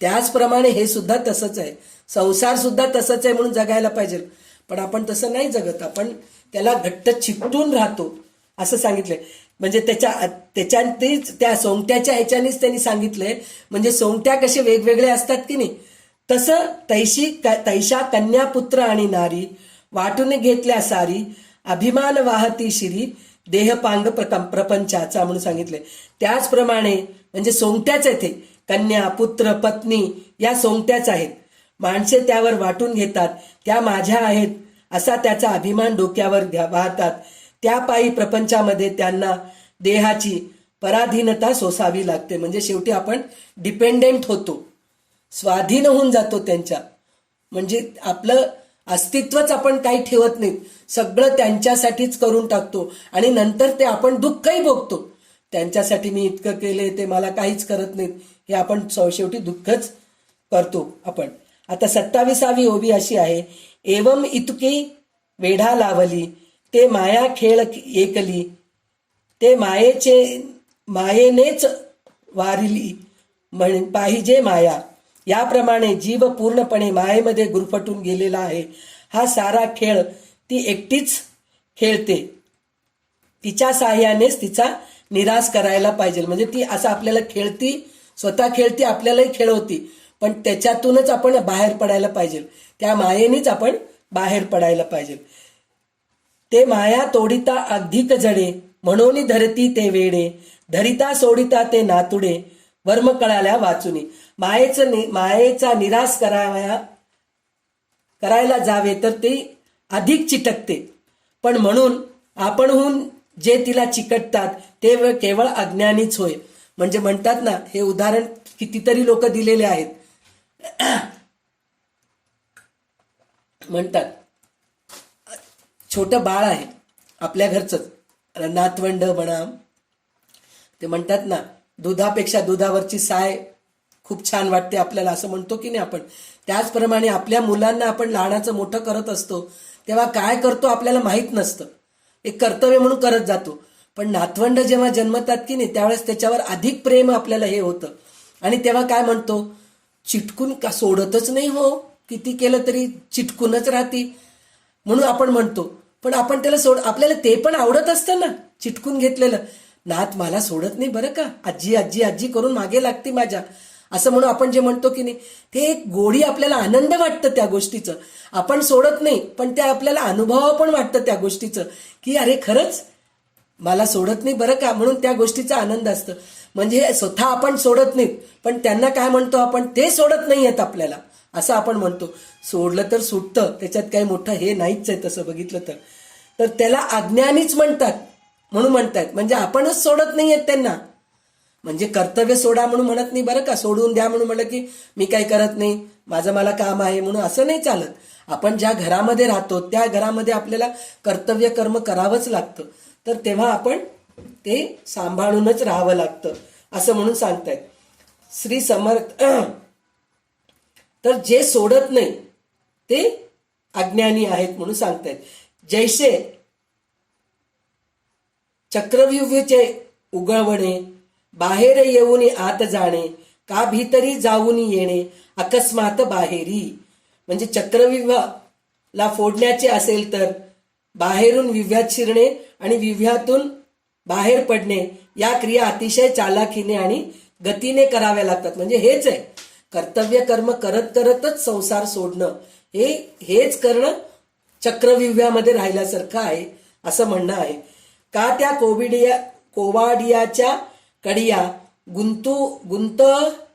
गुंतोनी उगवाव्या, तैसे जाण हे माया गुंतोनी उगवावी. म्हणजे काय, म्हणजे कड्या, पहिल्या काळात कड्या राहत होते दाऱ्याला, एकात एक असं साखळीसारखं राहायचं. तर त्याप्रमाणेच आपण सुद्धा गुंतोनी आहोत आणि त्याला कुलूप सुद्धा लावत होतो आपण, अजून हे करायसारखं म्हणण्यासारखं. तर त्याचं निराश करावं लागतं आपल्याला म्हणून सांगता येते. म्हणजे किती उदाहरण देतात पा आपल्याला, म्हणजे कळण्यासाठी म्हणून एवढं उदाहरण द्यावं लागतं आपल्याला. माया झाडिता कैसे झाडावी, तोडोनी कैसी टाकावी, येथे विचार पहावी नाथलीच हे. म्हणजे काय, विचाराने शोध घेतला तर मायेला अंतिम अस्तित्व नाही. जे सद्रूप नाही त्यास झटकून टाकायचे कसे, किंवा मिथ्या मायेला तोडून टाकायचे कसे. म्हणजे तुम्ही माया सोडा सोडा सोडा म्हणतायत, तर ते कसं सोडावं म्हणून सांगितलंय. तर बहुनाटकी हे माया, मीपणे न जाय विलया, विवेकी पाहता देहिया ठावोची नाही. ही माया बहुरूपी अतिशय भुलवणारी आहे. मीपणाने तिचा निराश करून गेल्यास ती नाहीशी होत नाही. पण विवेकाने तिचा शोध घेतला तर देहामध्ये तिचा ठाव ठिकाणा सापडत नाही. म्हणजे विवेक वापरा इथं. तर ते कसं सांगतायत, कसं आपण त्याला बाहेर काढायचं. म्हणजे आपण एक नाटकामध्ये आपण जातो, गेल्यानंतर आता हे आपण रामायणच बघितलो की नाही टीव्हीवर, ते 80च्या काळामध्ये, 1980च्या काळामध्ये, 1985 पर्यंत असं काहीतरी ते चालू होतं. तर तेव्हा आपण जे रामायण बघत होतो की नाही, त्याच्यामध्ये अरुण गोविल आणि दीप्ती नवल हे सगळे त्याच्यामध्ये ऍक्टर्स होते, नट होते. तर ते राम म्हणून झालेले आहेत. तर ते त्यावेळेस त्यांना बाहेर आल्यानंतर लोक त्यांना राम म्हणून नमस्कार करायचे, नट म्हणून. आणि दुसरं जर त्यांनी दुसऱ्या काहीतरी अश्लील किंवा दुसऱ्या पात्रेमध्ये सुद्धा जर त्यांनी जर नाटक करू लागले, सिनेमा करू लागले, तर त्यांना लोक रागवायचे, मारायचे, चिडायचे. म्हणजे तसं त्यांना राम म्हणून सांभाळून म्हणजे समजून राहायचे लोक. पण ते खरं राम होते का हो? नाही होते. ते साधारण माणूस आहेत, फक्त नाटक केलेत, रामाचं वेश घेतलेत त्यांनी, सीतेचं वेश घेतलेली आहे ती. तर त्याप्रमाणे दीप्ती नवल नाही, सॉरी मी चुकीचं नाव सांगितलं, नावाच्याकडे आपण लक्ष द्यायचं नाही. पण जसं त्यांना आपण राम राम म्हणून समजलो, ते खरं प्रत्यक्षात राम होते का? नव्हते. त्याचप्रमाणे आपण सुद्धा मी म्हणून जे करतो की नाही ते मी नाहीये. त्या नाटकातून आपण बाहेर यायला पाहिजे. आणि हे लोक समजतात, जर खरोखरच जर तर अरुण गोविल जर मी राम आहे म्हणून जर फिरत बसला, लोक दगड मारायलाही कमी करत नाहीत. तू कुठला राम आलास रे, नाटक केलास तू प्रत्यक्ष राम आहेस का असं म्हण. तो राम झाल्यानंतर, ते नाटक संपल्यानंतर तो बाहेर येऊन साधारण माणसासारखंच राहायचा. आता हे मोठे मोठे नट नटी आहेत, ते लोक सिनेमामध्ये काम करतात, पण प्रत्यक्षामध्ये घरी आल्यानंतर त्यांना पण जेवण आहे, झोप आहे, सगळं काही आहे, काही चुकलेलं नाहीये. तर त्याचप्रमाणे आपण सुद्धा या जगामध्ये एक नट म्हणूनच आलेलो आहोत, एक नाटकाच्या ह्याच्यामध्येच आलेले आहोत. हे नाटक संपलं की आपण पुन्हा आपल्या स्वरूप स्थितीमध्ये जायला पाहिजे, हे आपल्याला कळायला पाहिजे. वर्म हेची माया माईक, याचा करावा विवेक, विवेक केली या अनेक, एकी मुरे. म्हणजे माया मिथ्या आहे, भासमय आहे, हेच तिच्याबद्दलचे वर्म होय. या वर्माचा खोल विचार करावा. असा विचार केला असता दृश्याचे अनेकपण एका आत्मस्वरूपामध्ये विलीन होते. म्हणजे हे सगळं खोटं आहे, भासमय आहे, हे आपण लक्षात ठेवायला पाहिजे म्हणून सांगितले. एकी अनेक अटले, एकपण अनेकासवे गेले, उपरी जे निसंग उरले, तेची स्वरूप तुझे. म्हणजे अनेकपण एकपणात जिरले, अनेकपणाबरोबर एकपणही अंतर्धान पावले, अनेकपण व एकपण जाऊन संबंधरहित केवल असे आत्मस्वरूप उरले, तेच तुझे खरे स्वरूप. तर हे वाचायला सांगायला भरभर वाचून जातीये, पण ह्याचं खरं काय आहे? एकपण. तू जगामध्ये एकटाच आलास, एकटीच आलीस, तू जन्माला आलीस, तू एकटीच आलीस, पण जगात आल्यानंतर तुझे 100 नातेवाईक झालेत, तुझे काय म्हणतात मित्र मैत्रिणी झालेत, हे सगळं अनेकपण झालं. पहिले तू एक होतीस, मग सगळ्यांमध्ये तू अनेकपणाने वावरलीस. म्हणजे मैत्रीण म्हणून, आई म्हणून, आत्या म्हणून, मावशी म्हणून, मामी म्हणून, काकू म्हणून, असं तुझं अनेकपण झालंय. पण पुन्हा तू एकटीच जातीस, जाताना तू एकटीच जातीस. ते तुझे खरे स्वरूप आहे. तुझे एकटी म्हणून जे आहेस की नाही, तेच तुझे खरं स्वरूप आहे. तिथं तू लक्ष द्यायला पाहिजे, असं म्हणून सांगितलंय. तुझे स्वरूप तुझची न कळे, ते जया साधने आकळे, ते साधन एक सोहळे, भोगी सी स्वानंदाचे. म्हणजे आपले खरे स्वरूप आपल्याला कळत नाही, ते ज्या साधनाने कळते, ते साधन आता ऐकावे. ते साधन केले असता आत्मानंदाचा भोग भोगण्याचा आनंदमय प्रसंग येतो. म्हणजे आता काय, हे सगळं सांगितलंय, त्याग करा म्हणून सांगितले पहिले, नंतर काय सांगितलंय, माया म्हणजे काय सांगितलंय, नंतर आता काय सांगितलंय, ब्रह्म म्हणजे काय सांगितलं, म्हणजे आत्मा म्हणजे काय हे सांगितलंय. पण आता हे सगळं कळून घेण्यासाठी म्हणून साधना काय आहे हे आता आपल्याला पुढच्या समासामध्ये सांगतायत. तर ते 36वी ओवी अशी आहे, इति श्री आत्मा राम सांगेल पुढील साधन वर्म, जेणे भिन्नत्वाचा भ्रम तुटोनी जाये. आता या आत्माराम ग्रंथामध्ये पुढील समासात साधनाचे रहस्य सांगितले जाणार आहे. त्या साधनाने द्वैताची खोटी समजूत नाश पावते. म्हणजे साधना कसं करावं आणि कोणचं साधन वापरावं हे आपल्याला हे आता 4थ्या समासामध्ये आपल्याला कळणार आहे. जे सकळ साधनाचे सार, जेणे पाविजे पहिलं पार, जेणे साधने अपार, साधक ते सिद्ध झाले. म्हणजे जे साधन सर्व साधन समूहाचे सारभूत आहे, त्या साधनाचे माणूस अज्ञान सागर पार करून पलीकडील काठाला पोचतो. आणि ज्या साधनाने असंख्य साधक सिद्ध बनले, ते साधन तुला सांगतो. म्हणजे कोणतं साधन आहे हे तुला मी सांगतो म्हणून सांगतायत. म्हणजे ह्या भवसागरातून पार पडलेले आहेत. तर आपल्याला तर भीष्म द्रोण तटा, जयद्रथ जला, गांधार नीलोत्पला, शल्यग्राहवती कृपेण वहनी, कर्णेन वेलाकुला, अश्वत्थाम विकर्ण घोर मकरा, दुर्योधनावर्तिनी, सोतीर्णा खलु पांडवैरण नदी, कैवर्तक केशव. म्हणून आपल्याला गीता ध्यानमध्ये हे श्लोक आहे. तर भीष्म, द्रोण, अश्वत्थामा, कर्ण, विकर्ण, दुर्योधन, हे सगळे जे आहेत की नाही, समुद्रामधले सगळे जलचर आहेत, भवरे आहेत, 2 काठ आहेत, हे सगळ्यांना पार करून जायचंय तुला.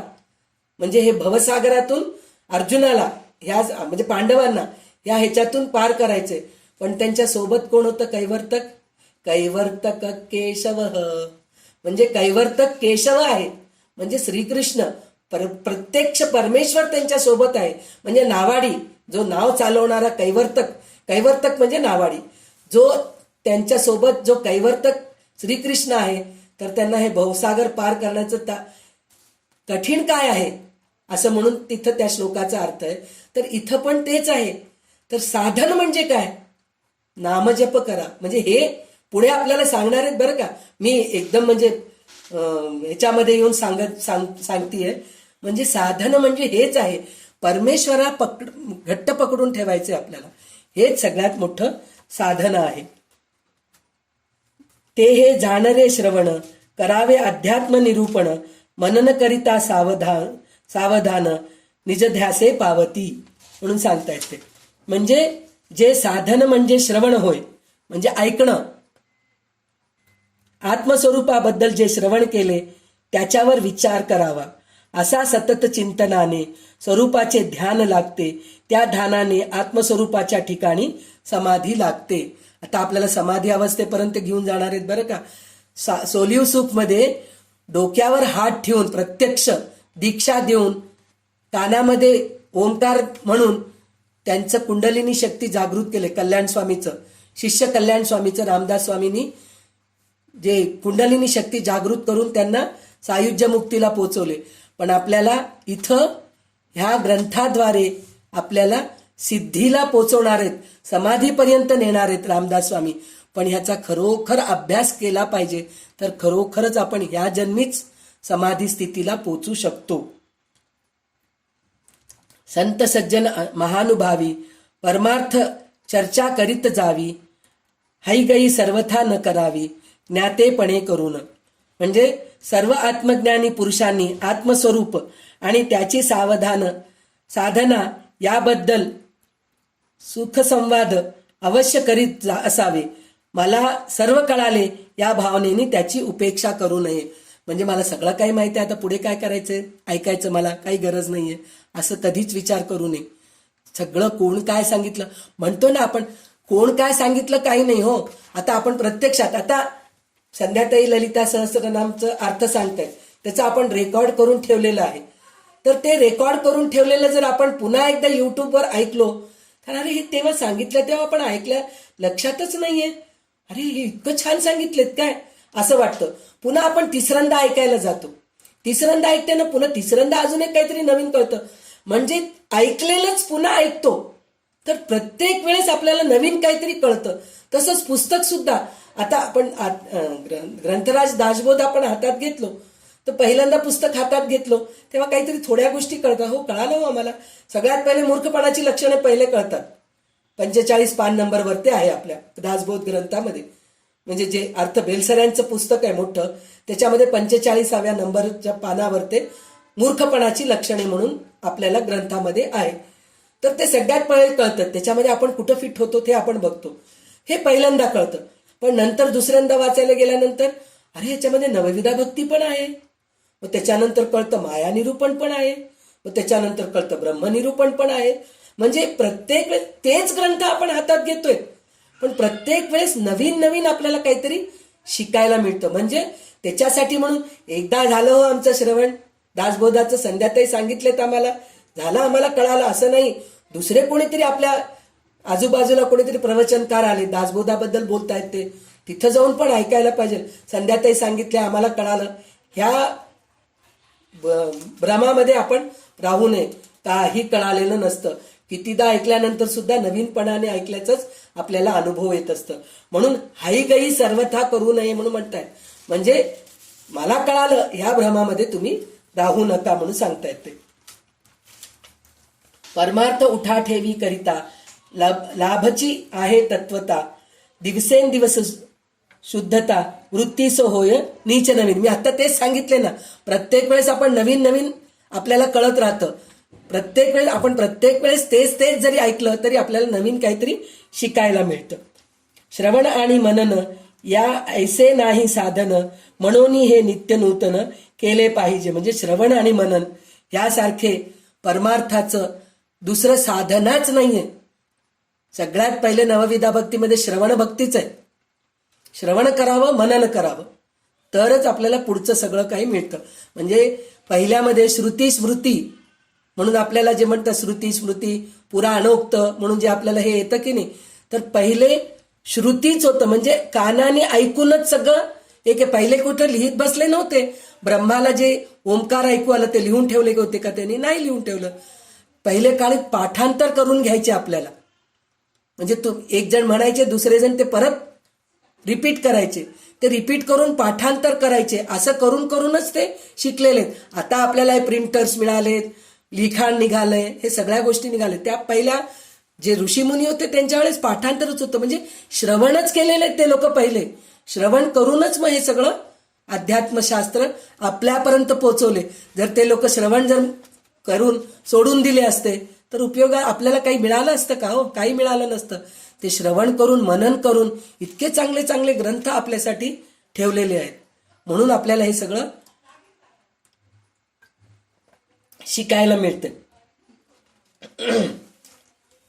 जैसे ग्रंथी बोलिले तैसेची सोहे पाहिजे झाले, जेथे क्रियेचा माथा आले निश्चितार्थे. म्हणजे परमार्थ ग्रंथामध्ये ज्या अवस्था वर्णन केलेल्या असतात त्या आपण स्वतः अनुभवल्या पाहिजे. अर्थरूपाने त्या निश्चितपणे अंतःकरणात ठसणे हीच येथील क्रिया आहे. म्हणजे नुसतं वाचून उपयोग नाहीये, ते आपण आचरणात आणायला पाहिजे, तरच त्या ग्रंथाचा उपयोग आहे. जे ग्रंथी जो विचार वृत्ती होये तदाकार, म्हणून निरूपण सार भक्ती ज्ञान वैराग्य. ज्या ग्रंथामध्ये जे विचार असतात त्याच्याशी मन तद्रूप होऊन जाते. परमार्थ ग्रंथामध्ये भक्ती ज्ञान आणि वैराग्य याचे विवेचन असते म्हणून सांगतात. म्हणजे जर त्या ग्रंथाशी जर आपण तादात्म्य पाहिलो, म्हणजे एकरूप झालो, तर भक्ती ज्ञान वैराग्य वैराग्य येतच, पक्क येतं आपल्याला, असं म्हणून सांगितलंय. तर पुन्हा इथं शिष्य पुन्हा हुशार आहे बरं का. प्रश्न विचार अर्जुनासारखाच आहे इकडला शिष्य सुद्धा. प्रश्न त्याला इतके छान छान शंका येत आहेत, त्या शंकेमुळे आपलं पण अध्यात्मामध्ये प्रगती होत जातीये. तर आपल्याला ही शंका येत नाहीत बरं का, पण त्यांना आलेले शंका किती छान छान आहेत पहा. तर तो शिष्य म्हणे, स्वामी सर्वज्ञा सत्य करावी प्रतिज्ञा, नाशिवंत घेऊन साधना वरपडे न करावे. हे ऐकून शिष्य म्हणाला की अहो स्वामी, आपण सारे काही जाणता, आपण दिलेले वचन पूर्ण करावे. आपण माझ्याकडून नाशिवंत घेतलेत, आता मला साधन करायला लावू नये म्हणून सांगतायत. म्हणजे माझ्याकडून तुम्ही सगळं नाशिवंत सगळं घेतलात, पुन्हा मी कशाला साधना कशाला करू असं म्हणून तो म्हणतोय, मला साधना करायला लावू नका. तर त्यावेळेस अरे शिष्या चित्त द्यावे, नाशिवंत तुवा ओळखावे, साधन न लगे करावे प्रतिज्ञाचं आहे म्हणून सांगितले. म्हणजे इथं अरे शिष्या तू नीट लक्ष दे, नाशिवंत कोणते ते तू नीट जाणून घे, तुला साधन करावे लागणारच नाही ही माझी प्रतिज्ञा मला पूर्ण मान्य आहे. म्हणजे तुला साधन करायची गरज नाहीये, पण तुला त्याग करायचा म्हणून म्हणलास की नाही, तू नाशिवंत काय तेच तू समजला नाहीस. तर ह्याच्यामध्ये एक अक्कलकोट स्वामी महाराजांचे, आपल्या ग्रुपमध्ये कोणी अक्कलकोट स्वामी महाराजांचे अनुयायी आहेत मला माहित नाही, पण त्यांच्या चरित्रामध्ये एक कथा आहे. ते त्या सत्पुरुषाचं नाव मी म्हणते ना, नावाच्या तिथं आपल्याला जायचं नाही, त्याच्यातलं भावार्थ आपल्याला कळून घ्यायचं. तर एक गृहस्थ होते, श्रीमंत गृहस्थ होते. तर ते आले आणि म्हणले की स्वामी समर्थांच्या पायाशी आले आणि म्हणाले की मी माझं सगळं काही तुम्हाला अर्पण करून टाकतो, म्हणजे माझं घर दार सोनं सगळं मी तुम्हाला अर्पण करून टाकतो, मला तुम्ही ह्याच्यामध्ये घेऊन जा म्हणून सांगतात. म्हणजे परमार्थाच्या ह्याच्यामध्ये घेऊन जा म्हणून सांगतात. तर बरं म्हणतात. मग त्यांनी साधना सांगतात, त्यांना साधना सांगितल्यानंतर ते साधना करतात. काही वर्ष निघून जातं. मग अक्कलकोट स्वामी पुन्हा येतात. पुन्हा येऊन म्हणतात की काय रे बाबा तू, मी इतकं केलं पण मला अजूनही आनंद मिळत नाहीये म्हणून म्हणतात. तर तेव्हा अक्कलकोट स्वामी त्यांच्या चेहऱ्यावर पाहून म्हणतात, क्या अभी तक रंडी नाही छोडी असं म्हणून विचारतात.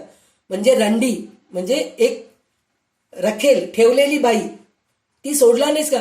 तर त्यांना वाटतं माझ्याजवळ रंडी कुठे आहे, मी साधना करतोय, मी संन्यासी झालेलो आहे, माझ्याजवळ रंडी नाहीच आहे असं त्यांना वाटतं.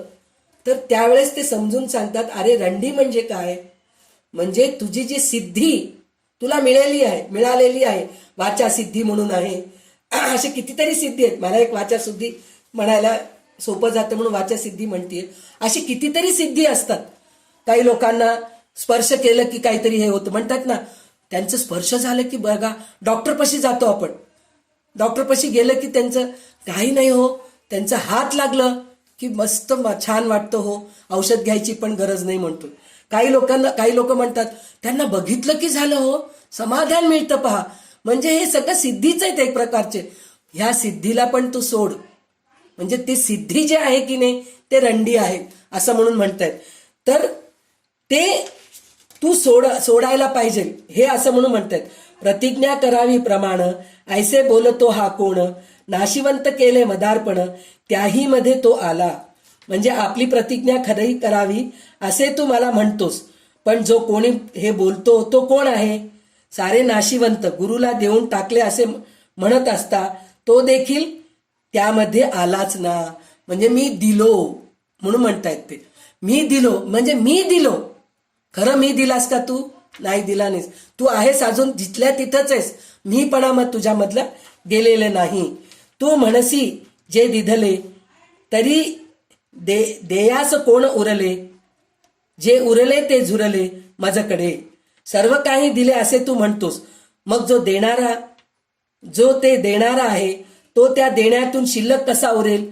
जो देणारा उरला असे वाटते तो गुरुला दिला गेलाच असतो. म्हणजे काय? सर्व काही अर्पण केलं म्हणजे माझं स्व पण मी अर्पण केलं. समर्पण म्हणजे पूर्ण स्वतःला पण जेव्हा आपण अर्पण करतो त्याला समर्पण म्हणतात. म्हणजे ती वृत्ती तुझ्यामध्ये आली का? नाही आली आहे. देहबुद्धी आहे अजून तुझ्यामध्ये, मी पण आहे, सिद्धी आहेत तुझ्याजवळ, तर ते उपयोगाचं नाही. तू नाशिवंतामध्ये आलासी आपणास तारे चोरसी, नाशिवंत देता चकचकसी फटरे पडत मूर्खा. म्हणजे देणारा जो मी तो नाशिवंत वस्तू आहे असे जर आहे तर नाशिवंत सर्व देताना स्वतःला तेवढे बाजूला का ठेवावे? जे नाशिवंतच आहे ते द्यायला का कुकू करणे म्हणजे शाण्याने गाढवपणा करणे हेच होय. म्हणजे नाशिवंत वस्तू म्हणजे मीपणा हे पण नाशिवंत आहे. ते देताना तू काकू का करतोयस? म्हणजे तू सर्वस्व अर्पण केलेला नाहीयेस तू अजून. तर शिष्य विचारू न बोले स्वामी काहीच नाही उरले, अरे नाही बोलणेही आले नाशिवंतामध्ये. शिष्य विचार करून म्हणाला की स्वामी काहीच उरले नाहीये. त्यावर स्वामी म्हणाले की अरे काहीच उरले नाही हे बोलणे सुद्धा नाशिवंतामध्येच आहे. म्हणजे तू जे बोलतोयस की नाही ते सुद्धा नाशिवंतच आहे म्हणून सांगतायत. आहे म्हणता द्या काही, नाही शब्द गेला तोही, नाही नाही म्हणता काही उपजले की. म्हणजे काही नाही, जर काही आहे असे म्हटले तर ते देऊन टाकावे. ते दिल्यावर काही उरत नाही, म्हणून काही नाही असे म्हणण्याची गरज नाही. माझ्या जो काहीच नाही असं आपण म्हणतो, पण काहीच नाही असं होत नाही. काहीतरी असल्यानंतरच आपण काही नाही म्हणून म्हणतो आपण. तसं म्हणण्याची गरज नाही. माझ्या जो काहीच नाही म्हणायची गरजच नाहीये. ते दिसतं तुम्हाला, लोकांना दिसतं तुझ्या जो खरंच काही नाहीये हे दिसतं. तर ते तसं वागायला पाहिजे. पण प्रत्येक वेळेस माझ्या जो काहीच नाही, माझ्या जो काहीच नाही रडगाणच असतं सगळं काही. काही लोकांना सवय असती काय करावं हो काहीच नाही आमच्या जो. बसतं बँकेमध्ये रक्कम ठेवलेली असतात, सोनं असतं, घरदार असतं, सगळं काही असतं, पण माझ्या जो काहीच नाही. हातात काही नाहीये तुझ्या, पण बाकी सगळं तिथं आहे ना. त्याचा उपभोग तू घेत नाहीयेस, ते तुझी चुकी आहे. तर असं जे आहे ना काहीच नाही म्हणतोत ना ते सुद्धा नको आहे. नाहीच असं राहिलं तर ते खरं नाही म्हणल्यासारखं आहे म्हणून म्हणलं आहे. पण काही नाही हे म्हणण्यातच शून्यपणाचा प्रत्यय येतो. तर ह्याच्यामध्ये एक शून्यपणाचं जे आहे की नाही ते प्रत्यय येतो. म्हणजे एकटंच राहावं म्हणून आपल्याला म्हणतात ना एकटेपणाचा अनुभव घ्यावं म्हणून म्हणतो. तर काही वेळेस काय होतं, आपण आता घरामध्ये एक टाकाऊ वस्तूसारखं आपण होऊन जातो एक वय झाल्यानंतर. तर आता एकटंच राहतो आपण, आपल्या खोलीत आपण एकटंच राहतो. तर त्यावेळेस शून्यपणाला वाटत राहतं. माझे कोणी नाही, मला कोणी विचारत नाही, हेच विचार डोक्यामध्ये येत असतं. पण ते शून्यपणाच्या पलीकडे आपल्याला जायचंय. म्हणजे काय, माझे कोणी नाही हे विचार करूच नाही, माझ्याबरोबर माझा भगवंत आहे. म्हणतात ना रडायचं तर लोकांकडे जाऊन रडू नका, भगवंतासमोर बसा आणि आपलं जे दुःख आहे ते त्याला सांगा. तो त्याचं काहीतरी निराश करेल, तो कोणाच्या तरी रूपामध्ये येऊन आपल्याला मदत करेल. पण आपण लोकांच्या जवळ जाऊन रडलं तर आपल्याला कोणी करतील की हेच रडगाणं नेहमीच आहे असं म्हणतात. म्हणून एकटेपणा म्हणून सांगितलेलं म्हणजे ते शून्यपणा पण नकोय आपल्याला तिथं, त्याच्याही पलीकडे जायला पाहिजे.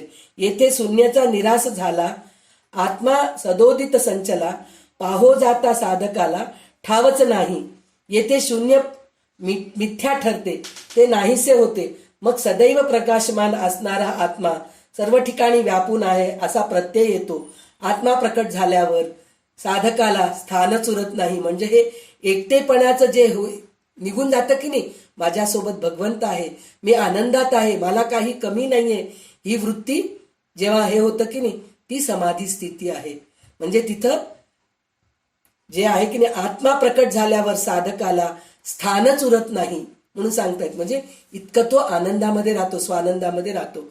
अभिन्न ज्ञाता तोची मान्य, साधक साध्य होता धन्य, वेगळेपणे वृत्ती शून्य पावती प्राणी. जो ज्ञाता ज्ञेय वस्तूशी तदाकार होतो तोच खरा ज्ञाता होय. जो साधक आत्मस्वरूपाशी तादात्म्य पावतो त्यानेच खरे ध्येय गाठते.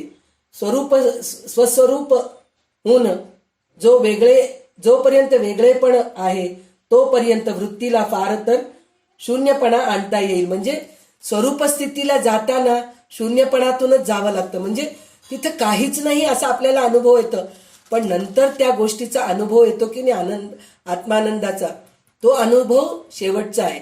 पण काही काही वेळेस काय होतं, सगळं झालं, आता इथं काय आहे, काहीच नाही, शून्यच आहे, हे नकोय. पण त्याच्याही पलीकडे आपल्याला आत्मानंदाचा आनंद मिळतो.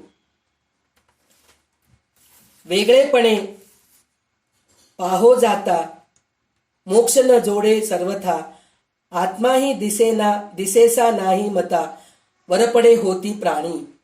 म्हणजे इथं काय सांगतायत, मोक्ष जोडणे म्हणजे मोक्ष प्राप्त करणे. मोक्ष शब्द साक्षेप आहे.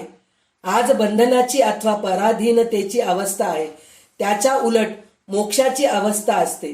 म्हणजे आपण जे आहे ना, पराधीनमध्ये आहेत, बंधनामध्ये आहेत, पण मोक्ष हे जे आहे ना त्याच्या उलट आहे. ते आपण त्याच्यात बाहेर निघून जातो, बंधनाच्या बाहेर निघून जातो. बंधनामध्ये अल्पज्ञान, अल्पजीवी व अल्प आनंद असतो, तर मोक्षामध्ये अनंत ज्ञान, अनंत जीवन, अनंत आनंद असतो. बंधनामध्ये आयास, प्रयास, अभ्यास, हव्यास, ध्यास असतात. म्हणजे बंधनामध्ये सगळं एक प्रकारचं काय म्हणतात, प्रयत्न असतं. पण मोक्षामध्ये त्यापैकी काहीही शिल्लक उरत नाही. म्हणजे प्रयत्न करायची गरजच नसते तिथं. बंधनामध्ये नाशिवंतपणा, अपूर्णपणा व अनेकपणा याचा अनुभव येत राहतो. मोक्षामध्ये अविनाशीपणा, संपूर्णपणा व एकमेवपणा याचा अनुभव येतो. म्हणजे याच्यामध्ये कितीतरी प्रकार उदाहरणं दिलेले आहेत. स्वप्न सुप्ती जागृती हे बंधनामध्ये असते, मोक्षामध्ये तुरीय अवस्थामध्ये असते. म्हणून सांगते, बंधनामध्ये देश काल वस्तू आणि कार्यकारण भव याच्या चौकटीतच ज्ञान प्राप्त होते. मोक्षामध्ये सर्वाचा लोप होतो. म्हणजे देश काल वस्तू म्हणलं तर वस्तूमध्ये अडकलेले असतो आपण, देशामध्ये अडकलेले असतो. काल म्हणजे ह्या भूतकाळ, भविष्यकाळ, वर्तमान काळामध्ये आपण अडकलेलो असतो बंधनामध्ये. पण हे मोक्षामध्ये हे सगळं काही नसतं असं म्हणून सांगता येते. तर पुढची ओवी अशी आहे, आपुलिया डोळा जे देखिले ते पंचभूतांमध्ये आले, ऐसे जाणून दृढ धरिले ते नाडले प्राणी म्हणून सांगतात. म्हणजे आपल्या डोळ्यांना जे जे दिसते ते सारे पंचभूतांमध्ये येते.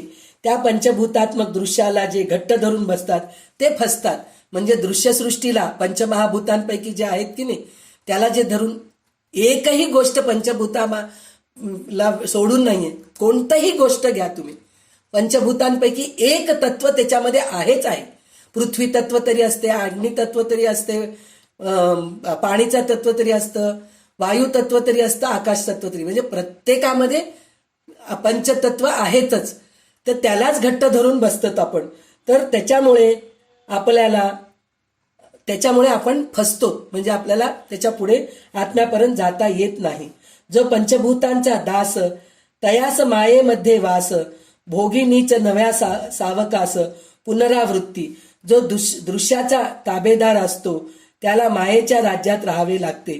तेथे त्याला संतपणे नित्य नवे नवे जन्म घेणे भोगावे लागते. म्हणजे पंचभूतांमध्ये जे अडकलेले असतात की नाही त्यांनाच पुन्हा पुन्हा जन्म घ्यावं लागतं आणि पुन्हा पुन्हा गर्भवास भोगावं लागतं म्हणून सांगतात. तो शिष्य विनंती केली म्हणे आशंका उद्भवली, पंचभूतांची सेवा केली बहुतेकी. स्वामींचे म्हणणे ऐकून शिष्याच्या मनात एक शंका निर्माण झाली. तो आर्जवाने स्वामीला म्हणाला, बहुतेकांनी पंचभूतांचीच सेवा केलेली आहे. आणि त्याचं पुढचं ओवी कसं आहे, सकळ सृष्टीमध्ये जन साधू संत आणि सज्जन करती भूतांचे भजन धातू पाषाण मूर्ती. जगामध्ये सर्व समाजामधील सामान्य माणसे तसेच साधू संत आणि महानुभव भाव पंचभूतात्मक अशा धातूंच्या किंवा पाषाणाच्या मूर्तीची सेवा करतात. म्हणजे आपण म्हणतो की नाही ते पोचलेले आहेत हो ते साधू संत, पण त्यांच्या आश्रमामध्ये गेल्यानंतर पुन्हा आपल्याला देवळं दिसतातच, मूर्ती दिसतातच. तिथं मोठी मूर्ती स्थापना केलेली असते, कुठलं तरी नागाची प्रतिष्ठा केलेली असते किंवा कोणत्या तरी शिवाची मूर्ती असते, असं काहीतरी असतं. पण ते लोक सगळे ते केलेले आहेत. तर जे कोणी नित्यमुक्त झाले तेही धातुपूजन केले तरी ते पुनरावृत्ती पावले किंवा नाही. म्हणजे हे सगळं केलेले लोक पुन्हा जन्मले का परमेश्वरामध्ये विलीन झाले असं म्हणून म्हणतात. जे अवतारी संत झाले त्यांना देखील धातूच्या मूर्तीचे पूजन केले, त्यांनी सुद्धा धातूचे मूर्तीचे पूजन केले. तर मग या सर्वांना जन्ममरणाच्या चक्रात अडकावे लागले का? बरोबर आहे ना, शिष्याने विचारलेला प्रश्न बरोबर आहे. आपण साधू संतांच्या आश्रमामध्ये मठामध्ये गेल्यानंतर तिथं सगळं मूर्तीच दिसतात. आता आपण सज्जनगडला जातो, सज्जनगडला गेल्यानंतर तिथं समाधी दिसतेच ना आपल्याला. परत रामाच्या मूर्ती दिसतातच आहेत, तिथं मारुतीची मूर्ती दिसतीच आहे. मग काय हे लोक सगळे तेच पूजा केलेले आहेत, मग ते पोचले का, निजधामाला गेले का म्हणून विचारतायत. तर ऐसा शिष्याचा अंतर्भाव जाणोनी आनंदला गुरु राव म्हणे शीघ्रची हा अनुभव पावेला आता. म्हणजे हे प्रश्न ऐकून शंका ऐकून गुरूंना खूप आनंद झाला. म्हणजे किती सुंदर आपण म्हणतो ना, काय सुंदर प्रश्न विचारला तो म्हणून म्हणतो. तर त्याच्यावर त्यांना खूप त्यांना आनंद झाला. म्हणजे आता याला लवकरच स्वरूपाचा अनुभव येईल असे त्यांना वाटले गुरूंना. ऐसे विचारून या मनी कृपादृष्टी न्याहाळूनी शिष्यप्रती सुवचनी स्वामी बोलते झाले. म्हणजे स्वामींना मनात असा विचार केला व शिष्याकडे अतिशय प्रेमळ नजरेने नीट बघितले. नंतर मोठ्या गोड वाणीने ते बोलू लागले. काय बोलू लागले? प्राणी देह सोडून जाती पर वासनात्मक शरीरे उरती तेने पुनरावृत्ती भोगती वासना उरलिया. म्हणजे आता आपण ह्याच्यामध्ये पुन्हा एकदा तेच येणार आहे. अन्नमय कोश, मनोमय कोश, प्राणमय, अन्नमय कोश, प्राणमय कोश, मनोमय कोश, ज्ञानमय कोश, आनंदमय कोश. तर ह्याच्यातले 3 जे आहेत पहिले अन्नमय, प्राणमय आणि मनोमय, हे जे आहे ना ह्याच्यामुळेच पुन्हा पुन्हा जन्म होतं. ज्ञानमय आणि आनंदमय कोश जे आहे की नाही ते निजधामाला पोचवतं. मूळ या स्थूल देहाचे लिंग देह वासनात्मक साचे मूळ या स्थूल देहाचे लिंग देह वासनात्मक साचे राहणे तया लिंग देहाचे अज्ञान देही. वासनेचा बनलेला लिंग देह अथवा सूक्ष्म देह हा खरोखर स्थूल देहाचे मूळ कारण आहे. सूक्ष्म देहाचे राहणे अज्ञान देहात असते. म्हणजे तेच आता सांगितले नाही, अन्नमय, प्राणमय आणि मनोमय हे जे आहे ना हे अज्ञान रूपी आहे. म्हणूनच पुन्हा पुन्हा त्याला शरीर धारण करावं. लिंगदेह म्हणून म्हणतात. म्हणजे लिंगदेह म्हणजे स्त्रीलिंग, पुल्लिंग, म्हणजे आपण स्त्री किंवा पुरुष म्हणून परत जन्माला येतो. आणि त्याच्यापेक्षा जास्त योनी, दुसऱ्या योनीमध्ये पण जातो आपण, पशु पक्षीच्या योनीमध्ये पण जाऊ शकतो, जे आपल्या कर्मावर आधारित आहे. कारण देह तेची अज्ञान आणि तो मी आत्मा ऐसे ज्ञान तया नाव महाकारण देह बोलीजे. आता इथं बघा, इथं कारण सूक्ष्म देह आणि स्थूल देह माहिती आहे. स्थूल देह म्हणजे आपलं हे जे पंचमहाभूतात्मक देह आहे, हाडामासांनी रक्तानी जे बनलेलं आहे हे स्थूल देह आहे. सूक्ष्म देह म्हणजे चित्तबुद्धी मन अहंकार, हे सूक्ष्म देह आहे. पण महाकारण देह म्हणजे काय? अज्ञान होय. तो आत्मा मीच आहे असे जे ज्ञान, तो महाकारण देह समजावा. म्हणजे कारण देह हे संचित कर्माने पुन्हा पुन्हा जन्म घेते, पण महाकारण देह जे आहे ते ज्ञानात्मक आहे म्हणून सांगतात. तरी मनाचा थारा तुटला म्हणजे भवसिंधू आटला, प्राणी निश्चितार्थे सुटला पुनरावृत्ती पासूनी म्हणून म्हणतात. म्हणलं तर काय, अखेर मनाचा आधार जर नाहीसा झाला तर दृश्याचा अफाट पसाराच मुळीच अंतर्धान पावतो. तो अंतर्धान पावला की माणूस अगदी खात्रीने जन्ममरणाच्या चक्रातून सुटला असे समजावे. म्हणजे मनाचा जर दृढ संकल्प केला आपण की नाही, मी देह नाही, मी माझ्यामधला मी काढून टाकला, तर पुन्हा आपल्याला ह्याच्यातून दृश्यसृष्टीचा आपण निराश करायला पाहिजे. तर पुनर्जन्म नक्कीच सुटतं आपल्याला, त्या चक्रातूनच आपण सुटून जातो असं म्हणून म्हणतात. हेची जाण भक्तीचे फळ, जेणे तुटे संसार मूळ, निसंग आणि निर्मळ आत्मा होई जे स्वये. आतापर्यंत श्री समर्थांनी भक्तीचा उल्लेख केला नव्हता. म्हणजे आतापर्यंत भक्तीचं म्हणजे आता आपल्याला फक्त अध्यात्म श्रवण करवत आहेत, पण आता थोडं भक्तीमध्ये पण, म्हणजे काही लोकांना भक्तीनी हे होतं, जसं हे काय म्हणतात, आई वडिलांचं भक्ती केलेलं आहे. गोरा कुंभार जो म्हणतो असं, म्हणजे हे करत आई वडील म्हणजे ते तुडवत देवाचं विठोबा विठ्ठल विठ्ठल विठ्ठल विठ्ठल करत असताना बाळ लेकरू त्याच्या पायाकडे आलं तरी त्याचं लक्ष नाहीये, तर विठोबाच त्याला तारून पुन्हा त्याचं बाळ त्याला देतात. तर ही भक्ती जी आहे ना, तशी भक्तीची पण आपल्याला आता थोडंसं आपल्याला सांगणार आहेत त्याच्यात. तो येथे केला कारण एक विस्मृती झालेल्या जीवाला सतत आत्मस्मृती ठेवण्याचा अभ्यास करावा लागतो. आणि मी तुझा आहे हे अनुसंधान सांभाळता मी तूच आहे ही तदाकार वृत्ती हस्तगत करायची असते. म्हणजे तेच, म्हणजे मी तू एकच आहे याचा अभ्यास नेहमी करावं सांगत आहेत. म्हणजे मी वेगळा तू वेगळा हे नको. सगळ्या ठिकाणी आत्मा भरून पसरलेला, सगळ्या ठिकाणी ब्रह्म आहे हे सतत विचार करायला पाहिजे. तरच आपल्याला संसारातून सुटतो आणि निसंग होतो, निर्मूळ होतो. तेव्हाच आत्म्यापर्यंत आपण स्वरूपापर्यंत आपण पोचू शकतो. आत्मनिवेदन हेच साधन आहे. संगातीत म्हणजे मोक्ष, तेथे कैचे देणे लक्ष आणि अलक्ष या दोहीस ठाव नाही.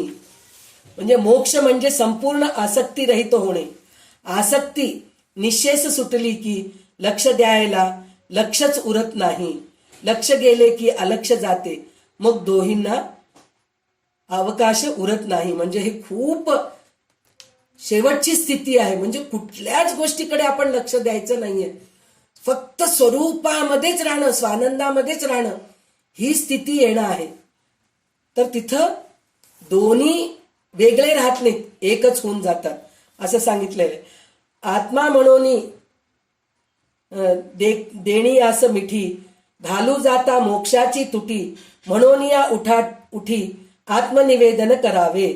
हाच आत्मा आहे असे समजून जर दृश्यालाच कवटाळले तर मोक्ष हाताचा जातो. म्हणून ताबडतोब आत्मसमर्पण करावे म्हणून म्हणतात. म्हणजे आत्मा मला दिसलं म्हणून जर भ्रम झालं आपल्याला तर आपण मोक्षापर्यंत पोचत नाही. तर त्याला ओळखणं म्हणजे इथं प्रत्येक वेळेस तेच सांगतायत, विवेक वापरा आणि अनुभव घ्या, तरच तुम्हाला या गोष्टीचं ताबडतोब अनुभव येतो. आणि ताबडतोब म्हणून आपण आत्मसमर्पण करायला पाहिजे. म्हणजे मीपणाचा, देहवृत्ती, दृश्यसृष्टीचा आपण समर्पण करायला पाहिजे. प्राप्त झाले अद्वैत ज्ञान, अभिन्नपणे जे विज्ञान, तेची जाण आत्मनिवेदन, जेथे मी तू पण नाही म्हणून सांगितलेले. तर अहम ब्रह्मास्मी, अद्वैत ज्ञान म्हणजे अहम ब्रह्मास्मी किंवा सोहमचा अनुभव. मी आपण ह्याच्या अगोदर याच्यामध्ये सुद्धा बघितलो, सोलिव सुख मध्ये पण बघितलो, अजप मध्ये सुद्धा बघितलो की सोहमची हे कसं करतो आपण, साधना कसं करतो ते बघितलेलं आहे आपण. म्हणजे श्वासोश्वासावरती आपण सोहमचं हे करतो. तर ते अद्वैतपणामध्येच असतं, ते अभिन्नपणा, तद्रूपत्व म्हणून सांगितलेलं आहे. म्हणजे सहम, अहम म्हणजे मी तेच आत्मस्वरूप आहे, या प्रचितीला अद्वैत ज्ञान म्हणतात. सोहम म्हणजे अहम ब्रह्मास्मी म्हणजे तो मीच आहे किंवा मीच ब्रह्म आहे असं जे म्हणतो ते अद्वैत ज्ञान आहे. त्याच्या पुढे मी व ते स्वरूप असा भेदही उरत नाही. या अभिन्नतेला विज्ञान म्हणतात. जेथे मी तू उरत नाही त्यास आत्मनिवेदन म्हणतात म्हणून सांगतात. म्हणजे हे आत्मनिवेदन शेवटची स्थिती. म्हणजे आपण काय आपण हे नवविधा भक्तीमध्ये आहे की नाही, सगळ्यात शेवटी आत्मनिवेदन भक्ती आहे. म्हणजे आत्मसमर्पण करणं, तिथं दुसरं काही नाही. दासत्व नाही, सख्यत्व नाही, श्रवण नाही, मनन नाही, किंवा काय म्हणतात नमस्कार नाही, कोणतंच नाही. शेवटी आत्मनिवेदन करणंच हे शेवटचं आहे म्हणून सांगतात. ज्या पुरुषाला ही आत्मनिवेदनाची स्थिती लाभते त्याला पुन्हा जन्म येणे नसते. अशी ज्ञानमय भक्ती जो करतो तो देवाचा अत्यंत आवडता असतो. म्हणजे श्रवणम कीर्तनम विष्णू, स्मरणम पादसेवनम, अर्चनम दास्यम सख्यम, अर्चनम दास्यम सख्य आत्मनिवेदनम म्हणून सांगितलेलं. म्हणजे हे सगळे भक्ती एके ठिकाणी शेवटी आत्मनिवेदन जे असतं की नाही तेच शेवटी कामाला येतं. त्याला पुन्हा जन्ममरण होत नाही म्हणून सांगितले. पूर्वी दासत्व होते केले, त्याचे स्वामित्व प्राप्त झाले आणि तयाचे महत्व रक्षिले, तरी थोर उपकार की. आरंभी सगुणमूर्तीची दास्यभावाने भक्ती केली, ती सुफलित झाली आणि भक्त स्वतः स्वामी बनला म्हणजे ईश्वर स्वरूप झाला. त्या सगुणमूर्तीच्या भक्तीचे महत्व कायम ठेवले तर जगावर मोठे उपकार होतात. म्हणजे इथं जे म्हणतात ना दास्य भक्त भावाने भक्ती केली, तर आपल्याला हे रामायणामध्ये आपल्याला ऐकायला मिळतं. काय म्हणून म्हणलं तर हनुमंत रामाला दास्य करूनच ते मन जिंकून घेतले. मन जिंकून घेतले म्हणजे दास मी तुझा दास आहे म्हणूनच त्यांची भक्ती केलेत. त्यांनी इतकी भक्ती केलेत. तर ते सगळं झाल्यानंतर जेव्हा युद्ध करून आल्यानंतर राज्याभिषेक जेव्हा होतो तर त्यावेळेस म्हणजे उत्सव साजरा होत असतो, त्यावेळेस सगळ्यांना काही ना काही भेटवस्तू देतात. तर सीतेला वाटतं सगळ्यांना देणं झालं, हनुमंताला मी काहीच दिले नाही. तर ती स्वतःच्या गळ्यातलं रत्नाची माळ काढून त्याला हनुमंताला देते. तर हनुमंत ते सगळं दाताने तोडून फेकत राहतो. तर सीतेला खूप राग येतं, पण रामाला कळतं काय आहे ते कळतं त्यांना. ते एकदम स्मितहास्य करतात, एकदम मनातल्या मनात हसतात. पण सीतेला काय वाटतं, हे मी दिला हा काय मूर्खासारखं तोडून टाकतोय असं वाटतं. तर ती सीता विचारती काय रे बाबा तू असं का करतोयस. तर तो म्हणतो हे मी तुम्ही जे रत्न दिलात त्यात राम कुठं दिसतच नाहीये, राम माझ्यामध्ये आहे. तर ती म्हणते तुला कुठं दिसतोय म्हणून विचारतात. तर त्यावेळेस ते छाती फाडून दाखवतो की माझ्यामध्ये राम आहे. म्हणजे हे गोष्ट आहे, पण त्याच्यामधलं आपल्याला हे काय घ्यायचं, बोध काय घ्यायचंय. म्हणजे सगळ्या ठिकाणी तूच आहेस अशी भक्ती पाहिजे आपल्याला. असं नकोय माझ्यामध्येच भगवंत आहे, बाहेर शोधायची गरजच नाही. शोधिसी मानवा राऊळी मंदिनी आपण हे नेहमीच गाणं म्हणतो, त्याचा अर्थ आपल्याला कळत नाही. म्हणजे आपण सतत दगडामध्ये, धातूमध्ये, मंदिरामध्ये, लाकडामध्ये, मातीमध्येच आपण देवाला शोधत राहतो, पण स्वतःमध्ये देव आहे म्हणून कधी शोधणार. तर हे शोधायला पाहिजे. तर ते आहे आत्मनिवेदन म्हणून सांगतात. तर मूर्तीच्या भक्तीचे महत्व कायम ठेवले तर जगावर मोठे उपकार होतात. म्हणजे असं म्हणून तू मूर्तीपूजा करू नको म्हणून म्हणत नाहीये. मूर्तीपूजा करत करतच तू अंतर्यामी जाऊ शकतोस, त्याच्याशिवाय जाऊ शकत नाही. आता असो हे बोलणे, नाशिवंताचा विचार घेणे आणि मजपाशी सांगणे अनुभव आपुला. आता हे बोलणे असू द्यावे. जे नाशिवंत आहे त्याबद्दल पूर्ण विचार करावा आणि मग जी प्रचिती येईल ती मला निवेदन करावे. म्हणजे नाशिवंत काय आहे हे तुला कळालं का? त्याचा तू त्याग केलास का? मग ते केल्यानंतर तुला काय अनुभव आले ते मला तू सांग, असं म्हणून म्हणतात. आता पुढील ये समासी, शिष्य सांगेल स्वानुभवासी, दृढ करून या तयासी सांगती स्वामी. म्हणजे पुढच्या समासामध्ये शिष्य स्वानुभव सांगतात, ते आपल्याला ऐकणं खूप गरजेचं आहे. म्हणजे तसे अनुभव आपल्याला पण येतात की नाही हे आपल्याला बघायचंय. तर ते आपण पुढच्या समासामध्ये आपण बघणार आहोत. इति श्री आत्माराम रामदासी पूर्ण काम, ऐका सावध वर्म आत्मज्ञानाचे. म्हणजे ह्याप्रमाणे रामदास स्वामी शिष्याला त्याग निरूपण सांगितले, माया निरूपण सांगितले, ब्रह्मनिरूपण सांगितले, मग नंतर साधना पण कसं करायचं सांगितले. पण हे सगळं ऐकल्यानंतर शिष्याला काय अनुभव आलं हे आपल्याला उद्या ऐकायला मिळेल. कारण काय, आता 5 वाजून गेलेले. परत जर हे घेतलं, समास घेतलं तर 5:30च्याही वर होऊन जातं. तर जास्त वेळ नाही घ्यायचंय आपल्याला. तर त्याच्यासाठी म्हणजे डोक्यामध्ये थोडं थोडं आपण साचवत हो. आपली बुद्धी कशी आहे, थोडं थोडं ऐकूया आणि थोडं थोडं पुढे जाऊया, असं करायचंय आपल्याला. खूप लवकर हाईगाई करायचं आपल्याला. याच्यामध्ये सांगितलेलंच आहे ना आता ओवीमध्ये, एका ओवीमध्ये, की हाईगाई करू नका. घाईमध्ये शिकून आपल्याला पुढे जायचं नाही. आपण अजून एक उद्याचा एक क्लास घेऊया आणि उद्या आपण स्वानुभव ऐकूया. आणि ते ऐकल्यानंतर हे दासबोध ऐकलेल्याचं प्रत्येकाला थोडं तरी काहीतरी अनुभव आलेले असतील आपल्या ह्या ऑनलाईन ग्रुपमधल्या लोकांना. तर त्याचे अनुभव पण आपण ऐकायचा प्रयत्न करूया. काय आनंद मिळाला प्रत्येकाला हे सुद्धा आपण उद्या बघूया.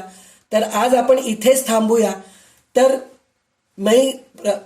मला आज एक गोष्ट आवर्जून सांगावं वाटतं की आतापर्यंत म्हणजे मी केले ह्या वृत्तीने मी सांगत नाहीये, पण विष्णू सहस्रनामचा अर्थ, काही शंकराचार्यांचे साहित्य म्हणजे स्तोत्र मंत्र वगैरे आपण बघितलो, अन्नपूर्णाचं मंत्र बघितलो, देवी अपराध क्षमापण मंत्र बघितलो, महिषासुरमर्दिनी स्तोत्र बघितलो. असे बरेचसे आपण स्तोत्रांचे आपण अर्थ वगैरे बघितलो होता, पण त्याचा अभ्यास केलेला आहोत. पण तेव्हा जे बोलत होतो, जे आपण ऐकत होतो, त्याच्यापेक्षा आधी दासबोध ग्रंथ जे आपण ऐकतोय की नाही, हे जे आहे त्याच्यामध्ये खूप फरक वाटतंय. त्याचं कारण काय, रामदास स्वामी स्वतः आपल्याला समोर बसून हे सांगतायत असं आपल्याला अनुभव येतोय. आणि ह्याचा अभ्यास फारच कठीण आहे. पाहायला गेलं तर ग्रंथ खूप सोपं आहे बरं का, काही अवघड नाही आहे, खूप सोपं आहे. वाचत गेलं की कळालं असं वाटतंय, पण त्याचं खरोखर मनन चिंतन करायला गेलं ना तर खूप अवघड आहे. तर त्याच्यासाठी मी परत तेच म्हणते की मला माझ्या मूढमतीला जेवढं कळालं तेवढं मी तुम्हाला सांगायचा प्रयत्न केले. काहीही मी माझं लपून ठेवले नाही ह्याच्यामध्ये. आणि एकही माझ्या पदरातलं मी काही घातलेलं नाहीये की हो मी खूप शाणी आहे, मीच सगळं सांगितलं, असं काही नाहीये. फक्त मी ग्रंथ वाचत आहे, त्याच्यातून जे कळालं मला थोडंफार ते मी तुमच्यासमोर प्रस्तुत करायचा मी प्रयत्न करत आहे.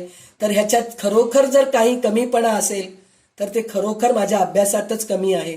आणि जे काही चांगलं तुम्हाला वाटत असेल ते सगळं भगवंताची कृपा, माझ्या सद्गुरूंची कृपा, रामदास स्वामींची कृपा असल्याशिवाय हे घडणं खूप अवघड आहे. आणि खरोखर माझे आई वडील, माझे सासू सासरे ह्यांची पुण्याई पण आहे बरं का. त्यांच्यामुळेच मी इथपर्यंत येऊ शकले.